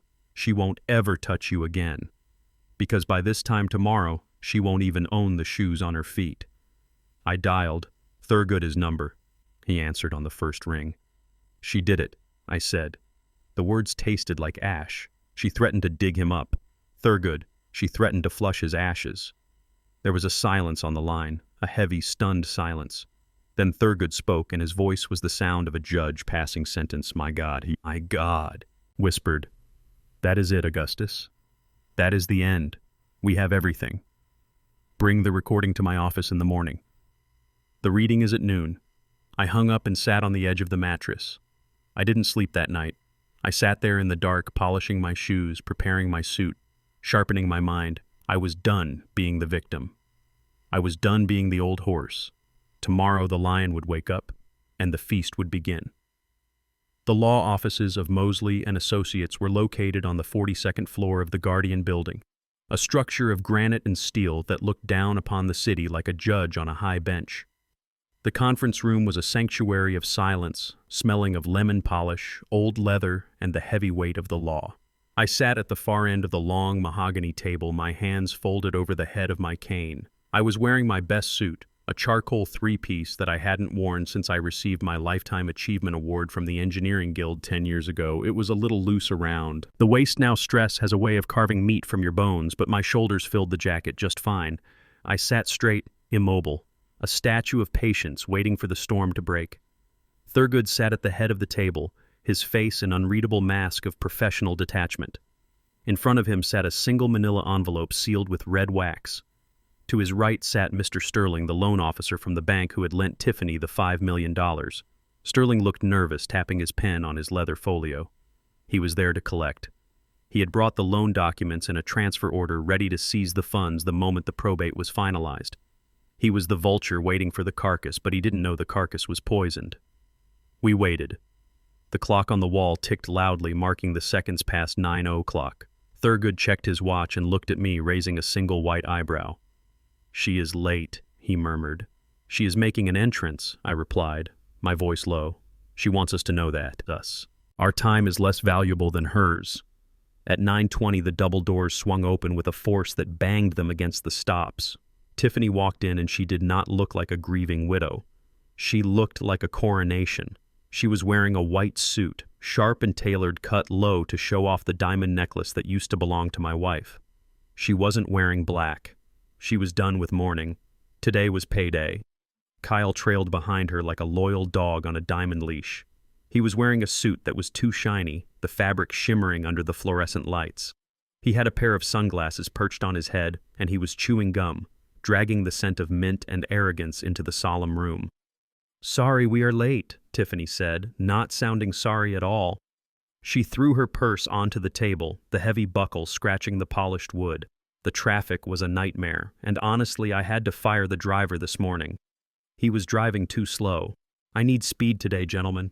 I have a yacht broker waiting for a wire transfer at noon." She looked around the room, her eyes sliding over Thurgood, sliding over Mr. Sterling, and finally landing on me. She paused, a flicker of annoyance crossing her face. "What is he doing here?" she asked, pointing a manicured finger at me. "I thought we settled this. I have the waiver." He signed it. "It is in the file. He has no claim. Why do I have to look at his depressing face on the happiest day of my life?" Thurgood adjusted his glasses, his voice cool and measured. "Mr. King is present because he is a named party in the estate proceedings. Regardless of the waiver, he has a right to hear. The final disposition of his son represents assets. Sit down, Mrs. King." "We have a lot to cover." Tiffany rolled her eyes, pulling out a chair and flopping into it. Kyle sat next to her, putting his feet up on the rung of the chair beside him, looking bored. "Let's make this quick, old man," Kyle said, looking at Thurgood. "I have a tea time at 2. And Tiff here needs to go shopping. We are remodeling the whole East Wing, getting rid of that dusty old library, turning it into a lounge." I tightened my grip on my cane. The library was where Dante had taught himself to read. The library was where we kept the family Bible. But I said nothing. I watched them. Mr. Sterling cleared his throat, looking at Tiffany, Mrs. King, before we proceed. "I just need to verify that the transfer authorization is signed. As we discussed, the $5 million loan is due in full immediately upon the execution of the will, plus the accrued interest if there are any delays in the disbursement." Tiffany waved her hand, dismissing him like a fly. "Relax, Sterling. You are so uptight. The money is sitting in the trust account waiting for me to say the magic word. I will pay you your $5 million, and I will give you a tip for being so patient. You can have the money by lunch. Now let us get to the good part." She turned to Thurgood, drumming her fingers on the table. "Read it. Read the part where I get everything. Read the part where I become the queen of this city." Thurgood picked up the envelope. He didn't break the seal yet. He held it in his hands, looking at it with a strange expression, almost like sadness. "Before I open this," Thurgood said, looking directly at Tiffany, "I need to ask you one final question. Mrs. King, is there anything you wish to disclose to the court regarding your relationship with the deceased or your conduct since his passing? This is your last opportunity to amend the record." Tiffany laughed a sharp barking sound. "Disclose? What is there to disclose? I was the perfect wife. I stood by him while he worked himself to death. I planned the funeral. I am wearing his jewelry. What more do you want? A certificate of sainthood. Just open the damn envelope. Thurgood, I am tired of the drama." "And you, Kyle?" Thurgood asked, shifting his gaze to the boyfriend. "Do you have anything to say regarding your presence in the marital home?" Kyle stopped chewing his gum. He smirked, looking at me, then back at Thurgood. "Hey, I am just the grief counselor, man. I am helping the widow through a hard time. Dante would have wanted her to be happy, right? We are just honoring his memory." I saw Thurgood Represent's jaw tighten. He looked at me for a split second, a microscopic nod. It was done. They had doubled down. They had denied everything. They had walked right into the kill zone. Thurgood broke the wax seal. The sound was a loud crack in the silent room. He pulled out a document. It was thick, bound in blue paper. "This is the last will and testament of Dante Marcus King." Thurgood began, his voice taking on the rhythmic cadence of the law. "I, being of sound mind and body, hereby declare this to be my final will, revoking all prior wills and codicils." Tiffany leaned forward, her eyes wide and hungry, licking her lips like a predator spotting a wounded gazelle. "This is it," she whispered to Kyle, almost vibrating with greed. "Here comes the jackpot," Thurgood continued. "Article 1. I hereby acknowledge my wife, Tiffany King. However..." He paused. Tiffany frowned. However, what? There shouldn't be a however. It should say, "I leave everything to my beloved wife." Keep reading. Thurgood looked up over his reading glasses. "However, this bequest is contingent upon the fulfillment of the moral clause outlined in the attached codicil, specifically that my wife has treated my father, Augustus King, with dignity and respect and has maintained the sanctity of our marital home for a period of 30 days following my death." Tiffany, frozen. The color began to drain from her face, escaping down her neck, leaving her pale and patchy. "Moral clause," she stammered. "What moral clause? That is archaic. You can't put that in a will. It is standard in high-value estates," Thurgood said calmly. "But let us continue. Article 2. The primary bequest." Tiffany relaxed slightly. Okay, whatever. I treated the old man fine. I let him sleep in the basement, didn't I? Just read the numbers." Thurgood turned the page. "In the event that the moral clause is violated..." He stopped again. He reached under the table and pulled out a small digital recorder. My recorder, the one I had given him that morning, the one with the file named The Flush. "What is that?" Tiffany asked, her voice rising in pitch, a note of hysteria creeping in. "What are you doing?" Thurgood pressed play. The sound of Tiffany Represent's voice filled the room, distorted but unmistakable, loud and cruel. "If you don't sign this paper right now, Augustus, I swear to God I will make you regret it. I will have him cremated, and I won't put him in an urn. I will flush him down the toilet." The silence that followed was absolute. It was a vacuum that sucked the oxygen out of the room. Mr. Sterling gasped, his hand flying to his mouth, looking at Tiffany as if she had turned into a demon. Kyle took his feet off the chair, sitting up straight, his eyes darting around, looking for an exit. Tiffany sat frozen, her mouth open, the recording echoing in her mind. She looked at me, and for the first time she saw it. She didn't see a victim. She saw the trap. She saw the engineer who had spent 40 years building things that didn't break.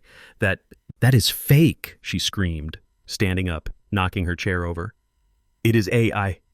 It is a deep fake. He made it up. He is trying to frame me." Thurgood stopped the recording. He looked at her with a disgust so profound it felt like a physical blow. "It has been authenticated, Mrs. King, and combined with the sworn affidavits regarding your eviction of Mr. King, the cancellation of his health insurance, and the cohabitation with Mr. Kyle Evans less than 24 hours after the funeral, the moral clause is considered breached in its entirety." "Breached," Tiffany whispered, swaying slightly. "No, that is not possible. You can't take it away. I signed the loan. Sterling, tell him I signed the loan. I have the money." Mr. Sterling stood up, closing his folio with a snap. "Mrs. King, if the collateral for the loan is void, the loan is in default immediately. I am afraid I have to freeze your personal accounts to cover the principal. You don't have the money. You have a debt." Tiffany looked wildly from Sterling to Thurgood. Then she turned on me, her face twisting into a mask of pure hate. "You!" she shrieked, lunging across the table, her hands clawing at the air. "You set me up, you old snake! You tricked me into signing that waiver." "The waiver?" Thurgood interrupted, his voice booming, now filling the room. "The waiver you forced him to sign under duress, under the threat of desecrating a corpse. That waiver is not only void, it is evidence of extortion, but none of that matters, Mrs. King, because even if you had been a saint, even if you had treated Augustus like a king, you still wouldn't get the money." Tiffany stopped panting, her hands gripping the edge of the table. What are you talking about?" "Dante left it to me. It is in the will." Thurgood picked up a single sheet of paper from the bottom of the stack. He held it up. "It was yellowed with age, dated 20 years ago. He couldn't leave it to you, Mrs. King," Thurgood said softly, "because he never owned it." The room seemed to tilt. Tiffany looked at the paper, then at Dante. Represent's name on the will, then at me. She was trying to process the impossible. She was trying to understand how the ground she was standing on had suddenly vanished. "He was the CEO," she whispered. "He founded King Tech. It was his company." Thurgood shook his head, looking at me with pride. "He was the CEO, yes, but he was an employee. He drew a salary. He had a title, but the intellectual property, the patents, the original code, the entire foundation of King Tech belongs to the holding trust." "And who owns the trust?" Tiffany asked, her voice barely a squeak. I stood up. Then I used the table for leverage, pushing myself up until I was standing tall, towering. Over her, I looked her in the eye and I let the silence stretch. I let her feel the weight of every insult, every slur, every moment of disrespect. "I do," I said. The words hit her like a physical blow. She staggered back, clutching her chest. "The founder represents agreement." Thurgood read from the yellow paper. Explicitly states that Augustus King retains 100% ownership of all assets, technology, and equity. Dante King was granted a lifetime right of use, but upon his death, all assets revert to the original owner. I walked around the table slowly, the tap of my cane sounding like a gavel. I stopped in front of Tiffany. She was trembling, shaking so hard her teeth chattered. "You called him an ATM. Tiffany," I said, my voice low and hard. "You were right. He was just the interface. But I am the bank, and the bank is closed." Tiffany looked at me, her eyes wide with horror. Then she looked at Kyle, seeking support, seeking a lifeline. But Kyle was already standing up. He was looking at his phone, backing away toward the door. Tiffany pleaded, "Help me. Tell them it is a lie." Kyle looked at her. Then he looked at me. Then he looked at the angry banker standing in the corner. "Babe," he said, his voice cold and distant. "You told me you had 500 million. You didn't tell me you were 5 million in the hole. I don't date broke chicks. He turned and walked out the door, leaving her alone in the center of the room, surrounded by the wreckage of her own greed. Tiffany sank to the floor, her white suit pooling around her like a surrender flag. She looked up at me, tears streaming down her face. Genuine tears of terror this time. Augustus. Please, she sobbed. I didn't know I am family. I looked down at her, at the woman who had threatened to flush my son down a drain. No, Tiffany, I said. You are just a variable, and I just solved the equation. The atmosphere in the conference room shifted the moment. Thurgood broke the wax seal on the blue document. It was a sound like a bone snapping dry, and final Thurgood adjusted his reading glasses and looked down at the paper, his face impassive, a mask of legal neutrality that gave nothing away. Tiffany was leaning forward in her chair, her hands gripping the edge of the mahogany table, her knuckles white with anticipation. Kyle was chewing his gum louder, smacking his lips with a disrespect that echoed in the silent room. The banker, Mr. Sterling, was sweating, dabbing his forehead with a handkerchief, afraid that his $5 million gamble was about to evaporate. I sat still, my hands resting on the head of my cane, watching them. I knew what was in that document. I knew because I had seen the video logs of my son weeping in his office, terrified of the woman who now sat across from me expecting a coronation. Thurgood cleared his throat, a deep rumble that silenced the room, and began to read. I, Dante Marcus King, being of sound mind and acting under no duress, do hereby bequeath my entire estate, real and personal, to my lawful wife Tiffany King. This includes, but is not limited to, the property known as the King Estate, the liquid assets held in the First Merchant Bank Trust, and the controlling interest in King Tech Corporation. Thurgood paused, letting the words hang in the air. Tiffany let out a scream. It wasn't a scream of relief.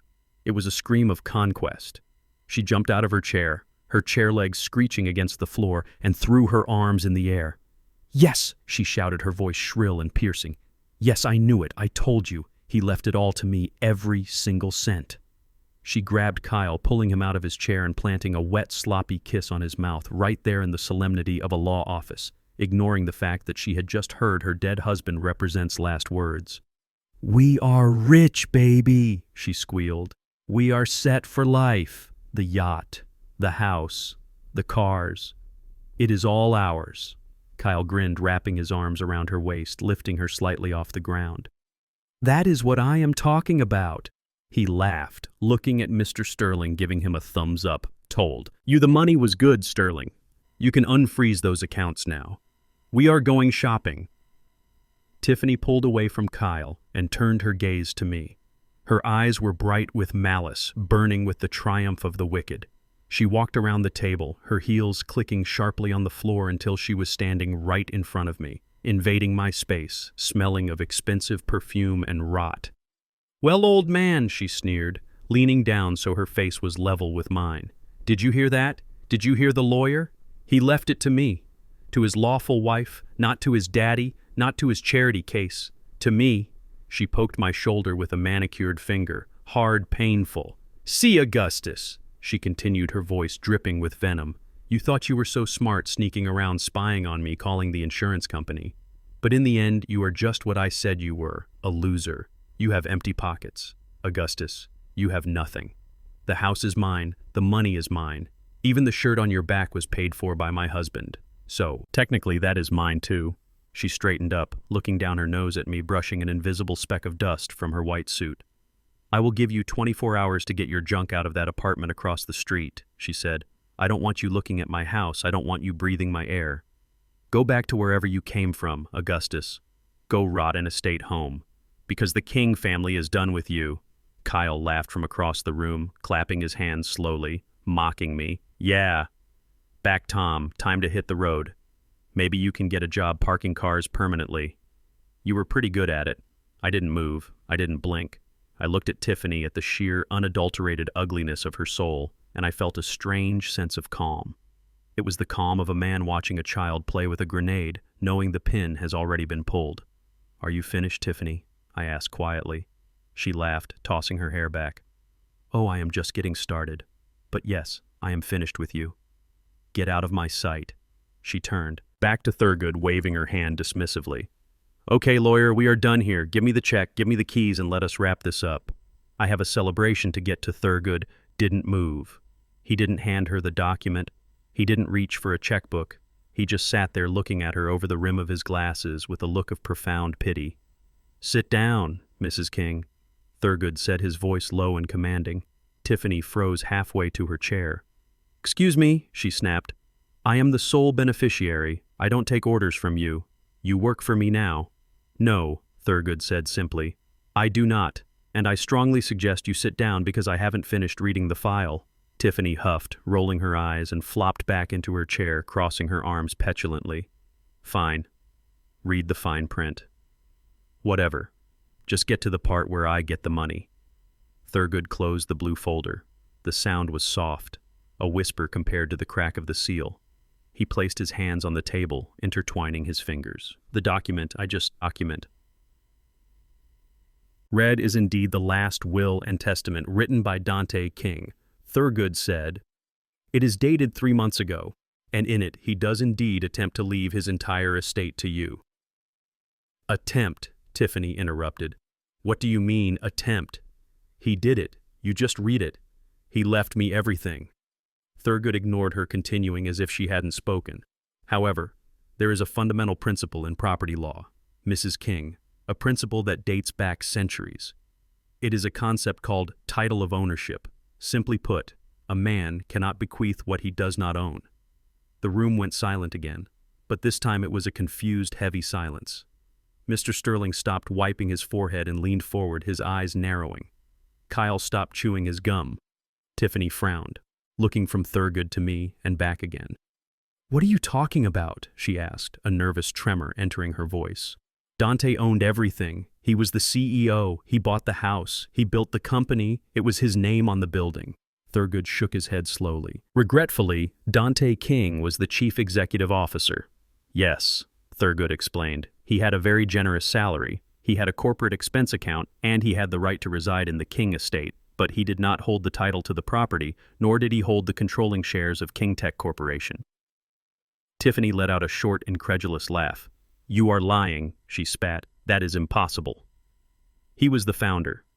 Everyone knows he was the founder. He was on the cover of Forbes. He was the face of the company. He was the face." Thurgood agreed. He was the public face. The handsome young man who could sell the vision.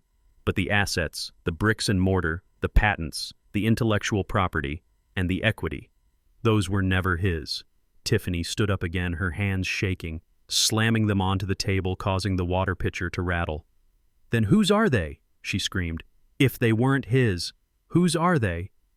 "The bank gave us loans based on his assets. The auditors saw the books. He was worth $500 million. You are trying to steal it. You and this old man are trying to steal my money." Mr. Sterling stood up, his face pale. "Mrs. King, if your husband did not own the collateral you pledged for your loan, then we have a very serious problem. That is fraud." "Shut up, Sterling," Tiffany yelled, not looking at him. "I am talking to the lawyer. If Dante didn't own it, who did? Who is the secret owner? Is it some shell company? Is it some offshore trust? Tell me his name. I will sue him. I will sue everyone in this room." Thurgood looked at me. He nodded slightly, giving me the floor. I cleared my throat. The sound was small, but in that quiet room it sounded like thunder. I gripped my cane and stood up slowly, wincing as my bad knee took the weight, but standing tall. Nonetheless, I looked at Tiffany, looking past the white suit and the diamonds, looking straight into the dark void of her greed. "You asked who owns it, Tiffany," I said, my voice steady, deep and resonant. "You asked whose name is on the deed." She stared at me, her eyes wide, her mouth open slightly, unable to comprehend what was happening. "It wasn't a shell company," I said, walking slowly toward the head of the table. "It wasn't an offshore trust, and it certainly wasn't Dante." I reached into my inside pocket and pulled out a worn leather notebook. It was my engineering journal, the one she had kicked across the floor the night she evicted me. I placed it on the table next to the will. "Dante was a good boy," I said softly. "He was a brilliant coder. But he didn't build the engine, he didn't design the propulsion system, and he didn't buy the land that house sits on." Tiffany backed away from me, shaking her head. "No," she whispered. No, that is not possible. You are just a retired mechanic. You are nobody. I opened the journal, revealing the original sketches of the KingTech turbine dated 20 years ago. Sketches signed with a signature she had seen 1,000 times but never understood. I am not nobody. Tiffany, I said. I looked at Thurgood and he handed me the final document, a yellowed piece of parchment that had been locked in a safe deposit box for 2 decades. Thurgood stood up and addressed the room, his voice ringing with the finality of a judge. The true owner of the King estate, the holder of all KingTech patents and the sole proprietor of the assets in question, is the man standing before you, Augustus King. Tiffany let out a sound that was half gasp, half sob. She looked at me, and the reality of her situation crashed down on her like a collapsing building. She realized that for the last week she had been spitting in the face of the only man who could save her. She realized that every insult, every slur, every act of cruelty had been directed at the landlord of her life. "You," she whispered, horror flooding her eyes. "It was you the whole time." I looked at her coldly. "Yes, Tiffany, it was me. And you just evicted the owner." The yellowed piece of paper lying on the mahogany table looked insignificant. It was just a standard incorporation document, the kind filed in city clerks' offices every day. The edges were frayed and the type was from an old dot matrix printer fading into gray. But in that room, surrounded by people holding their breath, that piece of paper had the weight of a death sentence. It was the document that bridged the past to the present, and it was the document that was about to sever Tiffany from her future. Thurgood picked it up, handling it with the reverence one might show a religious artifact. He adjusted his glasses and looked at Tiffany, who was sitting frozen in her chair, her face a mask of disbelief. She was still shaking her head, a small, repetitive motion, as if she could deny the reality unfolding in front of her. "Read it," she whispered, her voice barely audible. "Read it, and tell me it is a lie. Tell me. Dante didn't trick me." Thurgood didn't look at her. He looked at the document. "This is the original Articles of Incorporation for KingTech Aerosystems dated 22 years ago." Thurgood began, his voice filling the room. "It details the equity structure of the company at its inception. Please listen closely to Clause 4, Paragraph A." He cleared his throat and read the words that changed everything. "All intellectual property patents, physical assets, and future equity of KingTech are the sole property of the principal founder, Augustus King. The individual known as Dante King shall serve as the chief executive officer and public representative of the entity, acting as a nominee for the principal founder. In exchange for these services, Dante King shall receive an annual salary of $1 plus living expenses to be determined by the principal." The silence that followed was heavy, suffocating. It felt like the air had been sucked out of the room, leaving a vacuum where only shock could exist. $1, Kyle blurted out, breaking the tension. He let out a harsh, incredulous laugh. $1? You mean to tell me the guy was working for tips? He was the CEO, he was on TV, he drove a Ferrari, and he made $1 a year. Turned to look at Kyle, my eyes cold. "He didn't drive a Ferrari," I said softly. "He drove my Ferrari. He lived in my house, and he spent my money because I allowed him to." Tiffany finally found her voice. It started as a low growl and erupted into a scream. "That is insane," she yelled, slamming her hand on the table. "You expect a judge to believe this? You expect the world to believe that Dante King, the genius behind the quantum turbine, was just a puppet, that he was just an employee?" "He wasn't a puppet," I said, walking slowly toward the window, looking out at the city skyline. "He was a shield." I turned back to face them, letting the cane rest against my leg. I needed them to understand not just the legal reality, but the history, the pain, the sacrifice that had built the ground they were standing on. 20 years ago I began. I was 52 years old. I had just developed the prototype for the variable cycle engine, the technology that powers half the military jets in the sky today. It was revolutionary, it was efficient, and it was mine. I spent nights in my garage drawing blueprints by hand, calculating thrust ratios until my eyes burned. I paused, remembering the smell of oil and coffee in that garage. Remembering the hope I felt, I took that design to every venture capital firm in Silicon Valley. I walked into boardrooms wearing my best suit, carrying my models, ready to change the world. And do you know what happened, Tiffany? She stared at me, saying nothing, her breathing ragged. They didn't see the engine. I said. My voice was hard now, edged with the bitterness of those memories. They saw a 50-year-old black man with grease under his fingernails. They saw a mechanic. They asked me who I stole the designs from. One man threw my business plan in the trash in front of me and asked me to bring him a coffee. He didn't think I was the inventor. He thought I was the help. I looked at Mr. Sterling, the banker. He was looking down at his hands, ashamed, or maybe just terrified of the lawsuit coming his way. The world wasn't ready to give Augustus King $100 million. I continued, but I couldn't let the technology die. It was too important. So I made a choice. A choice a father makes to ensure his family survives. I looked at the picture of Dante that Tiffany had placed on the table earlier, a prop for her performance. Dante was 22, I said softly. He was fresh out of MIT. He was brilliant, yes, but he wasn't an engineer. He was a talker. He was charismatic. He had a smile that could light up a room. And most importantly, he could walk into those rooms where I was invisible and people would listen to him. He was young, he was light-skinned, and he spoke the language of the new money, so we made a deal. I founded the company in the shadows, I kept the ownership, I kept the control, but I put Dante Represents face on the brochure. I made him the CEO. I let him take the credit. I let him take the interviews. I let him be the genius. Tiffany was shaking her head, tears of rage streaming down her face. You used him, she hissed. You used your own son as a front. I protected him, I roared. The sound of my voice made her jump back. I gave him a life he could never have dreamed of. I gave him the cars, the clothes, the respect of the world. All I asked in return was loyalty. All I asked was that he protect the legacy, and he did. Until he met you. I walked back to the table and picked up the yellow document. Dante knew the truth, I said. He knew that every cent in his account was an allowance from me. He knew that the house belonged to the trust. He knew that he was the caretaker, not the king. That is why he couldn't leave you the money, Tiffany. He couldn't give you what wasn't his to give. He wrote that will under duress, hoping that I would step in, hoping that the real owner would come back to claim his property and the $1 salary. Thurgood added, his voice cutting in sharply.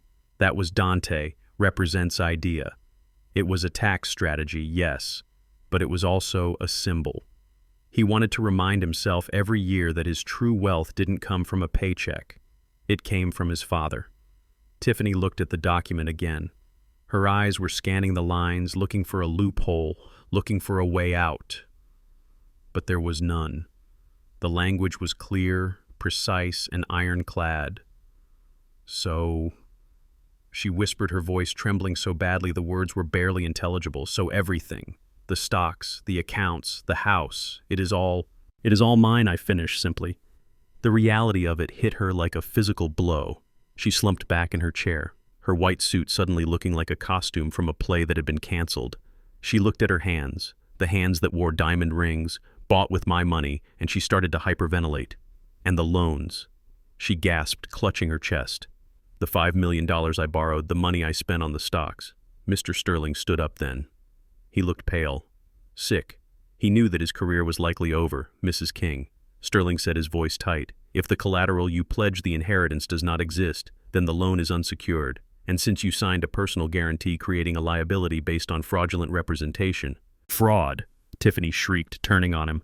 It wasn't fraud. I thought I owned it. He told me I owned it. Ignorance of the law is not a defense, Thurgood said calmly. You spent $5 million. You didn't have betting on an inheritance. You didn't deserve. And now the bill is due. I looked at Kyle. He was standing by the door, his hand on the knob. He looked like a rat sensing the ship going down. He looked at Tiffany, then at me, then at the door. Hey, look, he said, his voice cracking. I didn't sign anything. I was just hanging out. I didn't know she was broke. He opened the door and slipped out, disappearing into the hallway, leaving the woman he claimed to love drowning in a sea of debt. Tiffany watched him go, and for a second I saw the heartbreak in her eyes. The realization that she had sold her soul for a man who wouldn't even stay for the credits. but I didn't feel sorry for her. I remembered the way she had stomped on my son represents model airplane. I remembered the way she had threatened to flush his ashes. "You are not just broke, Tiffany," I said, walking over to stand directly in front of her. "You are worse than broke. You are in debt to a level you cannot comprehend. You owe the bank $5 million. You owe the estate for every penny you spent from the corporate account since Dante died.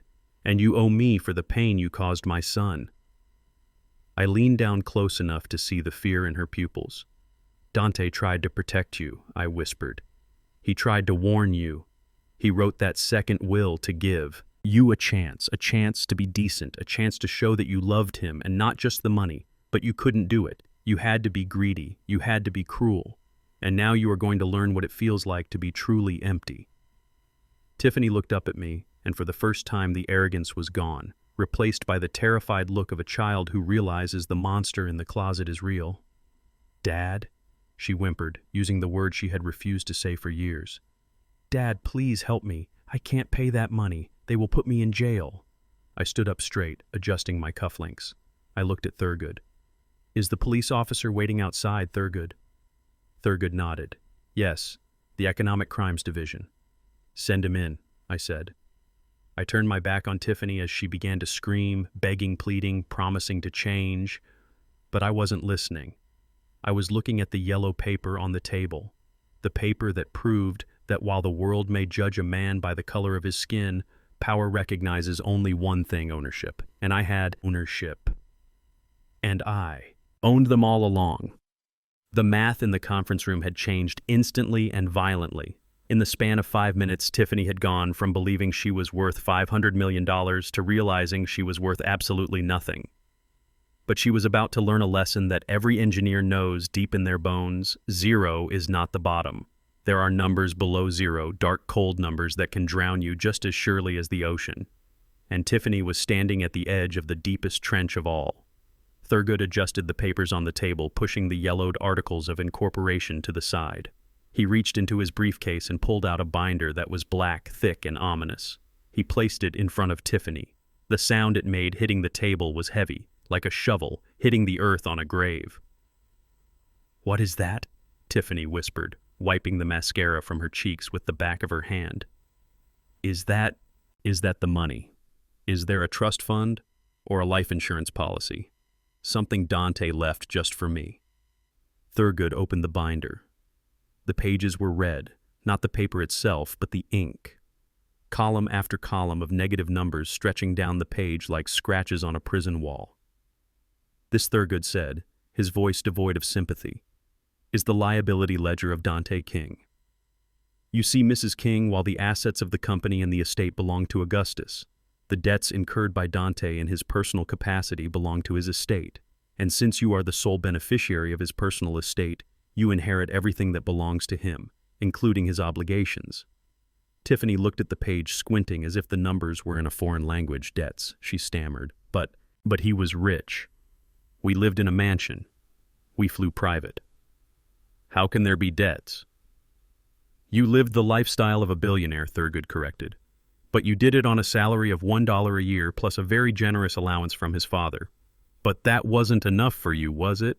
Mrs. King, you wanted more. You forced him to leverage his personal credit. You forced him to take out lines of credit against his future earnings that will never materialize now." Thurgood ran his finger down the list, reading the items aloud, his voice sounding like a judge reading a verdict. "Item 1, American Express, Centurion card. Outstanding balance, $1.2 million.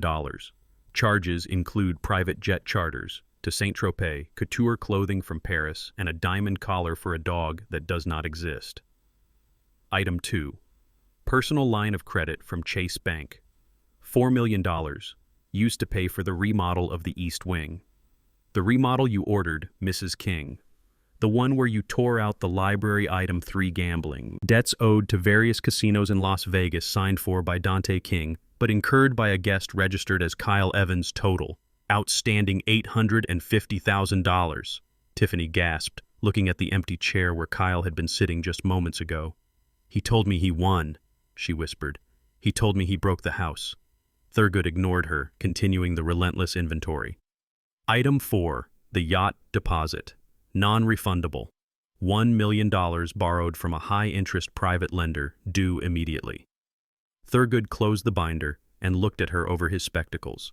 The total personal debt of Dante King stands at roughly $7 million. Since the estate has zero assets because the house and company belong to Augustus, the estate is insolvent. However, because you signed joint liability agreements on the credit cards and personal guarantees on the loans, these debts are now yours. Mrs. King, congratulations. You didn't inherit a fortune. You inherited a whole $7 million. And deep. Tiffany sat there, stunned, her mouth opening and closing like a fish on a dock. She looked at me, her eyes pleading for mercy, for a bailout, for the old man to step in and fix it like I always did. Dad, she whimpered, you can pay this. You have the company. It is nothing to you. Please don't let them bankrupt me. I looked at her, keeping my face hard. I could pay it. Yes, I could write a check right now and clear the ledger without blinking. But that would not be justice. That would be enabling. And I was done enabling the destruction of my family. Dante incurred those debts trying to buy your love. Tiffany, I said quietly, he bought you the world, hoping you would smile at him just once, and you repaid him by stomping on his heart. You bought that debt with your greed. Now you own it. But the $7 million was just the beginning. The real catastrophe was standing in the corner, wiping sweat from his forehead with a silk handkerchief.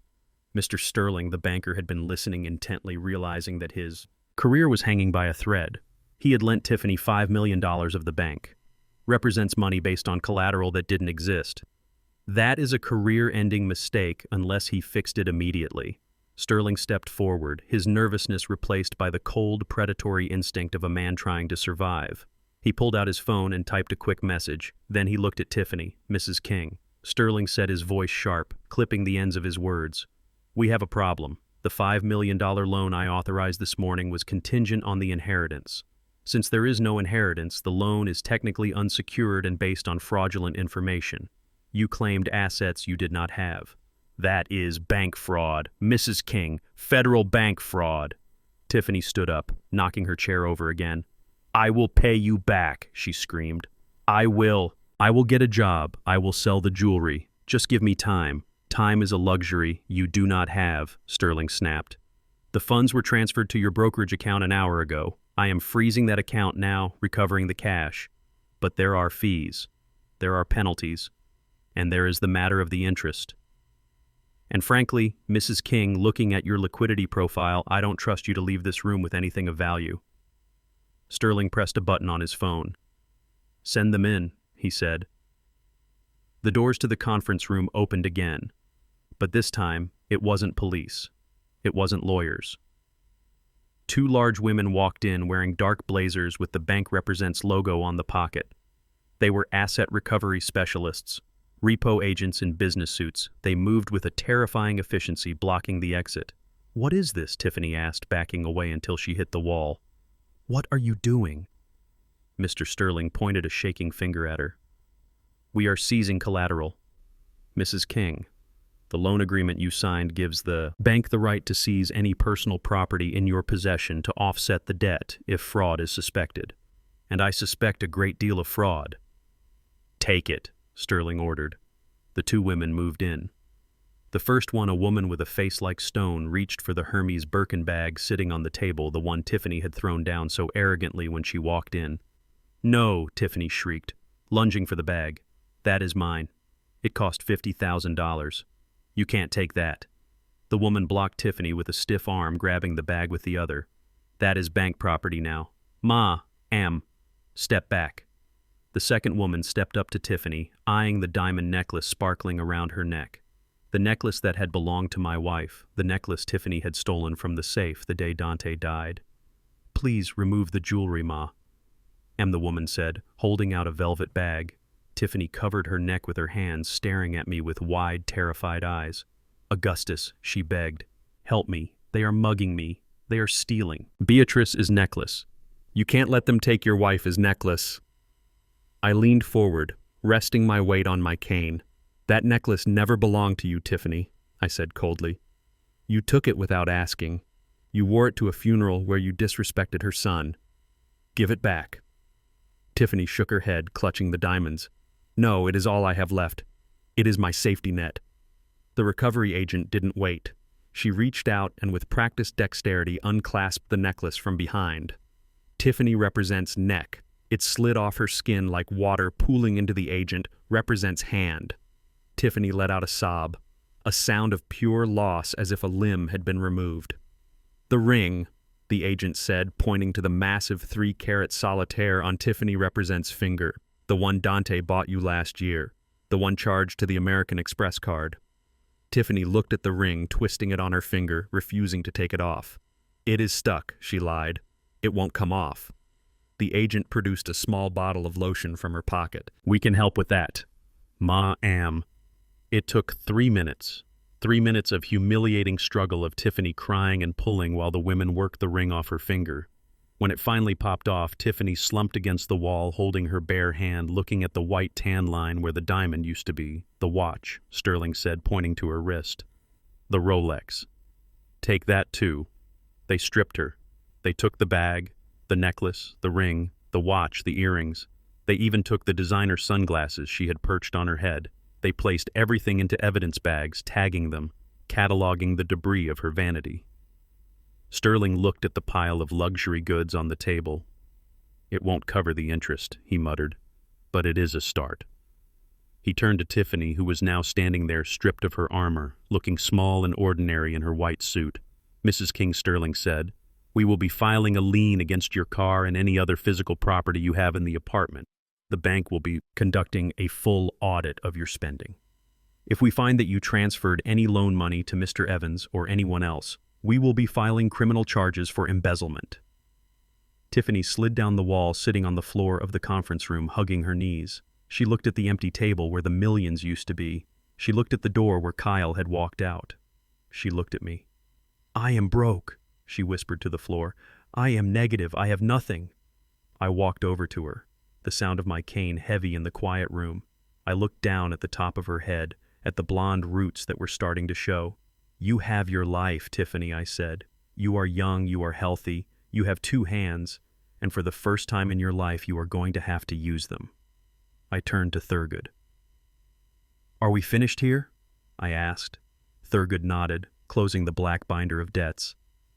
"We are finished. The eviction notice for the apartment across the street has already been served."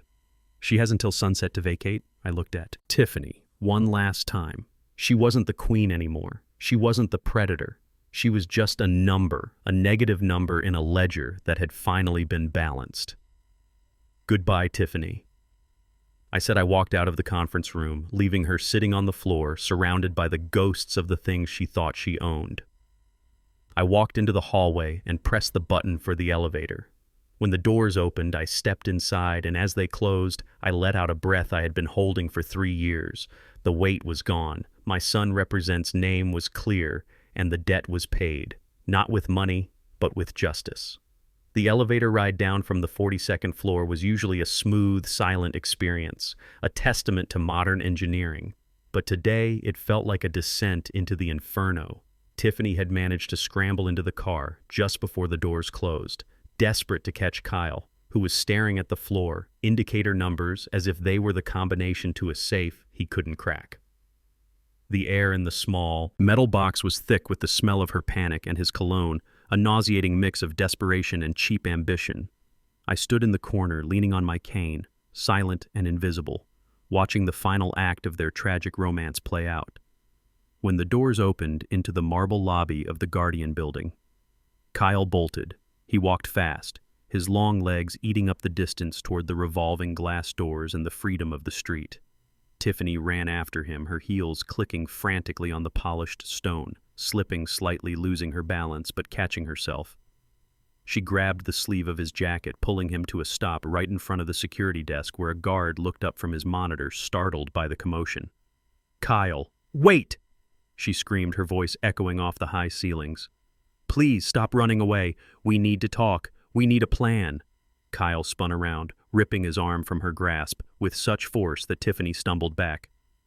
"You need a plan," he shouted, not caring who heard him. "I need a lawyer." You heard what they said up there, Tiffany? $7 million in debt, federal fraud charges, embezzlement investigation. I am not part of this. I am just a guy who likes to play golf. I didn't sign those papers. But you spent the money. Tiffany sobbed, reaching for him again, her hands shaking. You spent the cash I took out on the credit cards. The trips, the clothes, the gambling debts. Kyle, you owe the casinos $800,000. You can't just leave me with that. Kyle laughed, a harsh barking sound that lacked any warmth. Oh, watch me leave. You think I am going to pay that? You are the one who gave me the card, Tiffany. You are the one who wanted to show off. You wanted a trophy boyfriend. Well, guess what? Trophies are expensive. And now that you are broke, you can't afford the maintenance fees. He turned to walk away, but she threw herself in front of him, blocking his path to the revolving door. She looked pathetic, her white suit rumpled, her makeup smeared her face, a mask of absolute terror. She wasn't fighting for love, she was fighting for survival. She knew that without Kyle, without a partner in crime, she was just a lonely woman facing a prison sentence. We can fix this, she pleaded, grabbing his lapels, pulling him close.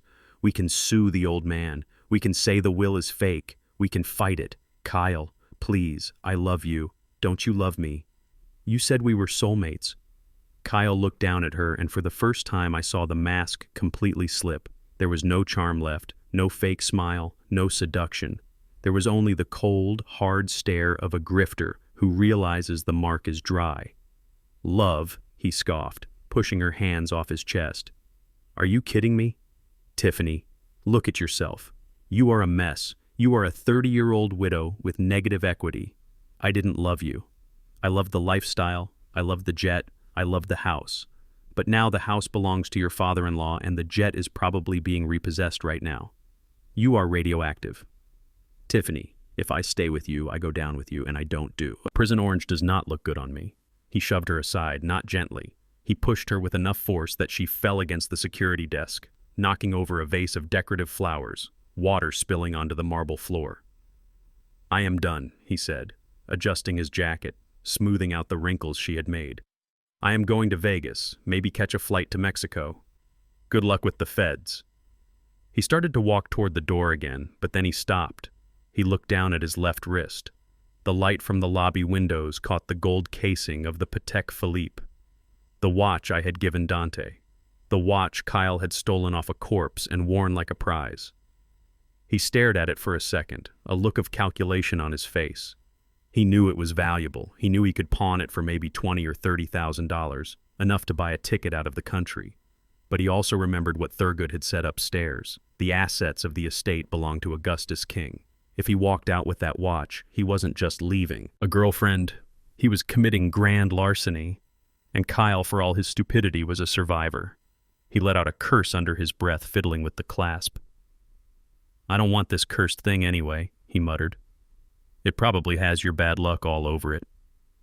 He unlatched the heavy gold band. The watch came free, sliding into his palm. He weighed it in his hand, feeling the heft of the craftsmanship, the heartbeat of the mechanism inside. Then he turned back to Tiffany, who was still slumped against the desk, weeping. Hey, fraud, he shouted. Tiffany looked up, her eyes blurry with tears. You said you were rich, Kyle yelled, his voice dripping with contempt. You said you owned the city. You are nothing but a liar and a thief. Here, take your trash back. He didn't hand it to her. He threw it. He hurled the Patek Philippe at her with a violent overhand motion. The watch spun through the air, a blur of gold and crystal. It missed. Tiffany represents head by inches and struck the marble floor with a sickening clatter, skidded across the polished stone, spinning wildly until it came to rest at the feet of a bronze statue near the elevators. The sound of the watch hitting the floor was like a gunshot to my heart. I flinched, physically, pained by the disrespect. My son represents legacy, treated like garbage tossed aside by a man who wasn't fit to shine. Dante represents shoes. Tiffany didn't even look at the watch. She was staring at Kyle, watching his back retreat through the revolving doors, watching him step out onto the busy sidewalk and disappear into the crowd. He didn't look back.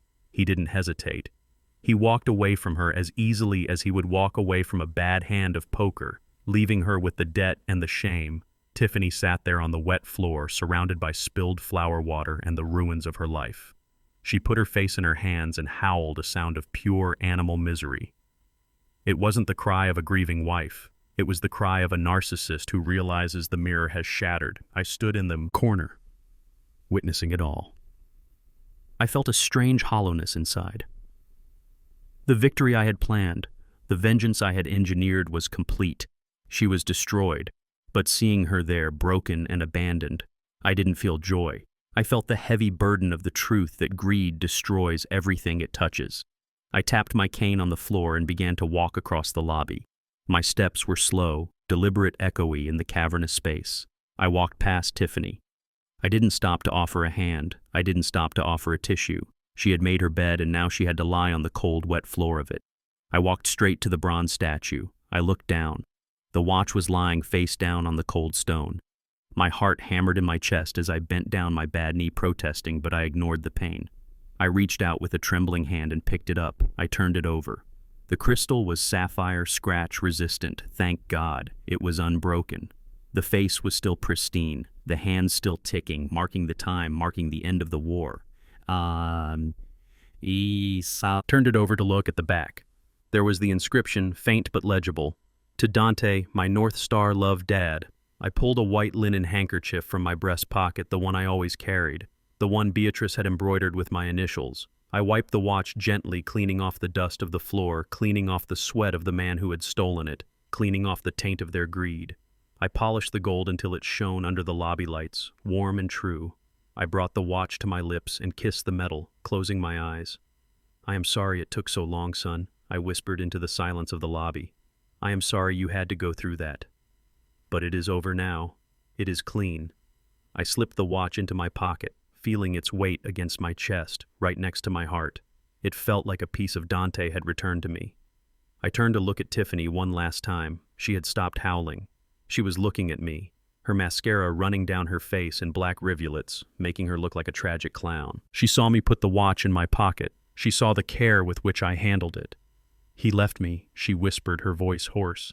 He took everything, and he left me. No, Tiffany, I said, my voice calm, echoing in the stillness. He didn't take everything. He took what he could get, and he left you with what you deserve. The emptiness. I adjusted my hat and turned toward the door. The item has returned to its owner, I said. I walked out of the building into the bright midday sun, leaving her there on the floor, waiting for the police, waiting for the consequences, waiting for a rescue that would never come. The watch ticked steadily in my pocket, a heartbeat that would never stop counting the cost of betrayal. The revolving doors of the Guardian building spun slowly, but they were not admitting clients or businessmen this time. Through the thick glass of the lobby walls, I could see the street outside transforming into a sea of flashing blue and red lights. It looked like a disco for the damned police cruisers. Were mounting the curb, blocking the exits, and unmarked federal sedans were screeching to a halt, their tires smoking against the asphalt. Tiffany was still on the floor, weeping over the space where her boyfriend had stood, but the sound of the sirens made her head snap up. The vibration of the heavy vehicles outside seemed to shake the marble beneath our feet, rattling the bones of the building. I stood near the bronze statue, my hand resting over the pocket where my son's watch lay warm and safe. I watched as the doors opened and a phalanx of officers marched in. These were not the beat cops who handle noise complaints. These were agents from the Economic Crimes Division wearing windbreakers, emblazoned with federal letters and carrying the weight of the United States government on their shoulders. They moved with a terrifying synchronization, their eyes scanning the lobby until they locked onto the woman in the dirty white suit. Lead Agent Miller, a man with a face carved from granite, walked straight past the security desk. He didn't look at the grandeur of the architecture. He didn't look at me. He looked only at the target. He stopped 3 feet from Tiffany, looking down at her with the dispassionate gaze of an exterminator, looking at a pest. Tiffany scrambled backward, her heels scraping against the polished floor until her back hit the reception desk. She looked wild, her hair coming loose from its pins, her makeup smeared into a mask of tragedy. She looked at the agents. Then she looked at me, her eyes wide with a new kind of panic. It wasn't the panic of being broke. It was the panic of a caged animal realizing the hunter has arrived. Tiffany King, Agent Miller said, his voice booming in the cavernous lobby. You are under arrest. Tiffany let out a strangled laugh, shaking her head frantically. Arrest? For what? I didn't do anything. My accounts are frozen. You already took my money. What more do you want? Agent Miller didn't blink. He reached into his jacket and pulled out a warrant, unfolding it with a snap that echoed like a pistol shot. You are being charged with 18 counts of wire fraud and bank fraud related to the falsification of loan documents. Miller read his tone flat and official. But that is just the beginning. Mrs. King, we are also charging you with grand larceny and the theft of intellectual property. Theft. Tiffany shrieked, pulling herself up, using the desk for support. I didn't steal anything. I was the wife. Everything was mine. Miller looked at me for a split second, a nod of acknowledgement, then turned back to her. According to the evidence provided by Mr. Augustus King and the legal counsel of King Tech Corporation, you executed the sale of classified guidance system patents to a foreign entity 3 days ago. You sold proprietary technology that did not belong to you, technology that is regulated by national security protocols for the sum of $2 million. You signed a bill of sale claiming ownership, knowing fully well those patents belong to the founder represents trust. That is not just theft, Mrs. King. That is corporate espionage and fraud on a federal level. I watched the color drain from her face completely, turning her skin the color of old ash. She remembered the blue folders. She remembered the liquidators in the office. She remembered selling my son represents life. Work to buy a yacht she would never sail. She thought it was just paper. She didn't realize she was selling the keys to the kingdom, and Miller continued stepping closer. There is one more charge. A charge that comes directly from the district attorney's office. Based on witness testimony, video surveillance, and digital records, you are charged with elder abuse and endangerment of a dependent adult. Tiffany gasped, her hand flying to her throat. Elder abuse, she whispered. I never hit him. I never touched him. You evicted a 72-year-old man with a documented heart condition from his primary residence, giving him less than 24 hours notice, Miller stated, counting the offenses on his fingers. You canceled his life, sustaining medical insurance, knowing he had no other means of coverage. You forced him into a position of financial destitute while misappropriating his family assets in the state of New York. Mrs. King, financial exploitation and medical neglect of a senior citizen is a felony carrying a mandatory minimum sentence. Tiffany looked at me. Then, she looked at the cane in my hand. She looked at the scar on my neck. She realized that every petty act of cruelty, every moment she had laughed at my suffering, every time she had called me a burden, had been recorded, documented, and turned into a weapon against her. This is a mistake, she stammered, backing away until she had nowhere left to go. My father-in-law, he is fine. Look at him. He is standing right there. He is wearing a suit. He is fine. I am fine because I survived you, I said, my voice cutting through the air, low and dangerous. Not because you cared. Miller nodded to the 2 officers behind him. Cuff her. The officers moved in fast. There was no hesitation, no gentleness. They grabbed Tiffany, represents arms, pulling them behind her back forcefully. The angle was awkward, and I heard her shoulder pop. She screamed a high-pitched sound of pain and indignity that made the security guard look away. The sound of the handcuffs ratcheting shut was loud and mechanical. Click, click, click. It was the sound of a steel door slamming on her future. No. Tiffany yelled, thrashing against the officer's grip. You can't do this. I am Tiffany King. I am a widow. I am a victim. Put me down. You are hurting me. You are hurting yourself. Ma, one of the officers said, tightening the grip, forcing her to march toward the exit. They began to drag her across the lobby, her feet sliding on the marble, her expensive shoes losing traction. She was fighting them, kicking and screaming, losing every shred of dignity she had left. She looked like a child throwing a tantrum in a supermarket, but the stakes here were freedom and life. As they dragged her past where I was standing, she dug her heels in, forcing them to stop for a second. She turned her desperate, tear-streaked face toward me. Her eyes were pleading, searching for the man who had sat quietly at dinner for 5 years, searching for the man she used to mock, Dad. She screamed the word, tearing from her throat. Dad, please tell them to stop. I stood still, watching her.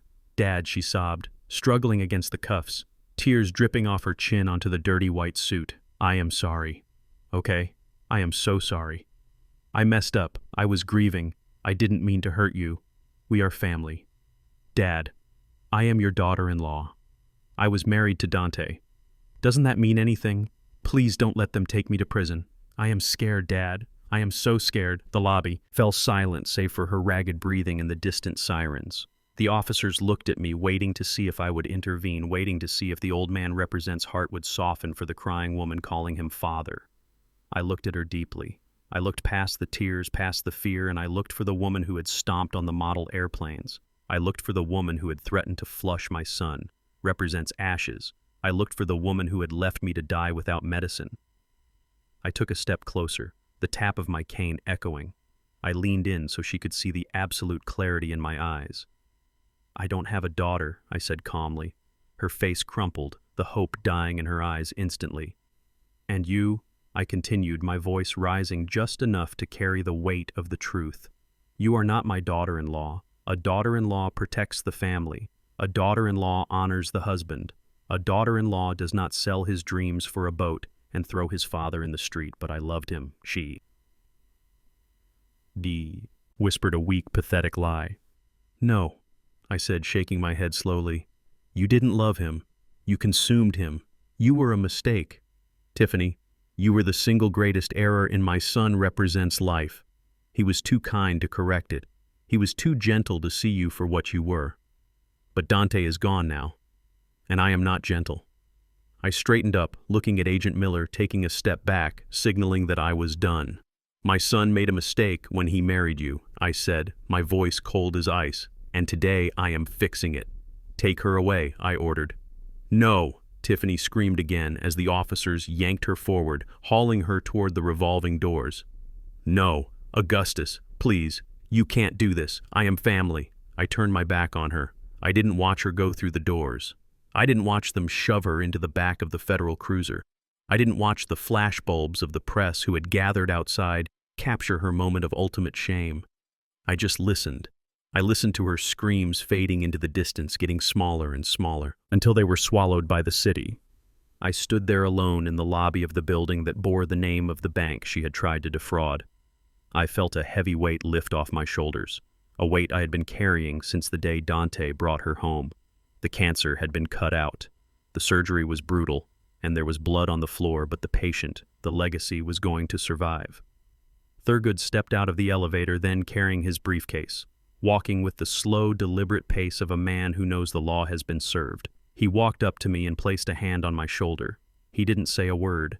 He didn't need to. He just squeezed my shoulder, a gesture of solidarity between two old men who had fought too many battles. "Is she gone?" Thurgood asked quietly. "She is gone," I said, touching the pocket where the watch lay and the charges. Everything I said, fraud, theft, abuse. She won't see the outside of a cell until she is old enough to understand what it means to be forgotten. Thurgood nodded, looking at the door. "It is a tragedy, Augustus, a waste of a life." "It was a tragedy a long time ago," Thurgood, I replied, turning to face him. "Now it is just a correction." I looked down at my hands, the hands she had called old and dirty. They were trembling slightly, but not from weakness. They were trembling from the adrenaline of justice. I closed them into fists, feeling the strength that was still there. "Let is go." "Thurgood," I said, "I have a company to run, and I have a son to apologize to." We walked out of the building together, not through the main doors where the circus was, but through the side exit into the quiet alleyway. The air was cool and smelled of rain. I took a deep breath, filling my lungs with the clean scent of freedom. The nightmare was over. The queen was dead and the king had returned to his throne. The drive to the cemetery was quiet, the kind of silence that usually follows a violent storm. Thurgood drove the black sedan, keeping the radio off, sensing that I needed the stillness to reassemble the scattered pieces of my soul. We wound our way out of the city, leaving the steel towers and the noise of the sirens far behind, until the landscape turned into rolling green hills dotted with white stone markers. This was the Eternal Rest Gardens, the place where I had buried my wife 10 years ago, and the place where last week I had watched my son being lowered into the ground while his murderers stood by and checked their phones. Thurgood parked the car at the bottom of the hill near the old weeping willow that marked the boundary of the King family plot. He turned off the engine and looked at me. His eyes were kind, tired, but filled with a deep understanding. "Do you want me to come up with you, Augustus?" he asked softly. I shook my head, reaching for my cane. "No, Thurgood. This is a conversation for a father and his son. I need to do this alone." I opened the door and stepped out onto the gravel path. The air was cool and smelled of damp earth and cedar. It was late afternoon, and the sun was beginning to dip below the horizon, casting long, golden shadows across the grass that made the gravestones look like sundials counting down. The day I adjusted my coat, feeling the weight of the Patek Philippe watch in my breast pocket pressing against my ribs like a second heart. It was heavy, heavier than a watch should be because it carried the weight of a sin and the weight of redemption. I walked up the hill, my bad leg aching with every step, but I welcomed the pain. It kept me grounded. It kept me focused. I walked past the ornate mausoleums of the city, his old money, families past the fresh flowers on recent graves, until I reached the simple plot under the oak tree. There were 2 stones there. One was weathered gray granite marking the resting place of my wife Sarah. The other was fresh black marble, polished to a mirror shine. It was Dante, represents grave. I stood there for a long time just looking at his name carved into the stone. Dante, Marcus, King, beloved son, visionary Tiffany, had chosen the font. She had chosen the size. She had made sure his title was bigger than his name. Even in death, she wanted the world to know he was a CEO. But she was gone now, and all that was left was the stone and the silence. I sat down on the stone bench facing the grave. I rested my cane against my knee and took a deep breath, letting the peace of the place wash over me. Then I reached into my pocket and pulled out the watch. The gold caught the fading sunlight glinting with a warm fire. I held it in my hand, running my thumb over the smooth crystal. I thought about the day I bought it. I had saved for 5 years, putting away money from my consulting gigs, hiding it in a coffee can in the garage. I remembered giving it to him on his graduation day. The way his eyes had lit up, not because it was expensive, but because he knew what it cost me in sweat. I leaned forward and placed the watch gently on top of the headstone right above his name. The metal clicked softly against the stone, a sound of finality. "It is back where it belongs, son," I whispered to the grass. My voice cracked slightly, but I didn't stop. The thief is gone. The parasite has been removed. I took it back. Dante, I cleaned it. I wiped away his fingerprints. I wiped away the shame. It is yours again. A breeze rustled the leaves of the oak tree, sounding like a sigh. I looked at the watch, ticking steadily, counting seconds that Dante would never see. And the guilt that I had been holding back, the guilt that had been hiding behind my rage, finally broke through the dam. "I am sorry, Dante," I said, my voice trembling, tears beginning to blur my vision. "I am so sorry. I wasn't apologizing for the watch. I was apologizing for the life I had designed for him. I made you a target," I said, speaking to the stone as if he were sitting right there next to me. 20 years ago, I thought I was being smart. I thought I was protecting the legacy. I knew the world wasn't ready to accept a black man as the inventor of the quantum turbine. I knew the banks would laugh at me. I knew the investors would shut the door, so I put you in front. I wiped my eyes with the back of my hand, the rough skin scraping against my cheek. "I made you the face," I continued. "I made you the CEO. I gave you the suit and the car and the office. I thought I was giving you a gift. I thought I was giving you the life I never had. But I was wrong, Dante. I didn't give you a gift. I gave you a shield. I used you as a shield to protect my work from the racism of the world." I looked at the grave, seeing the boy who used to follow me around the garage holding the flashlight. "And because you were the shield, you took the arrows," I said. "You took the pressure. You took the scrutiny. And worst of all, you attracted the sharks." Tiffany didn't see a man when she saw you, Dante. She saw a title. She saw the CEO. She saw the target. I painted on your back. If I had stood up, if I had claimed my own invention, she would have walked right past you. You would have been safe. You might have found a woman who loved you for your heart, not your checkbook. The realization washed over me, cold and absolute. My fear had killed my son. My fear of being rejected by the world had created the trap that caught him.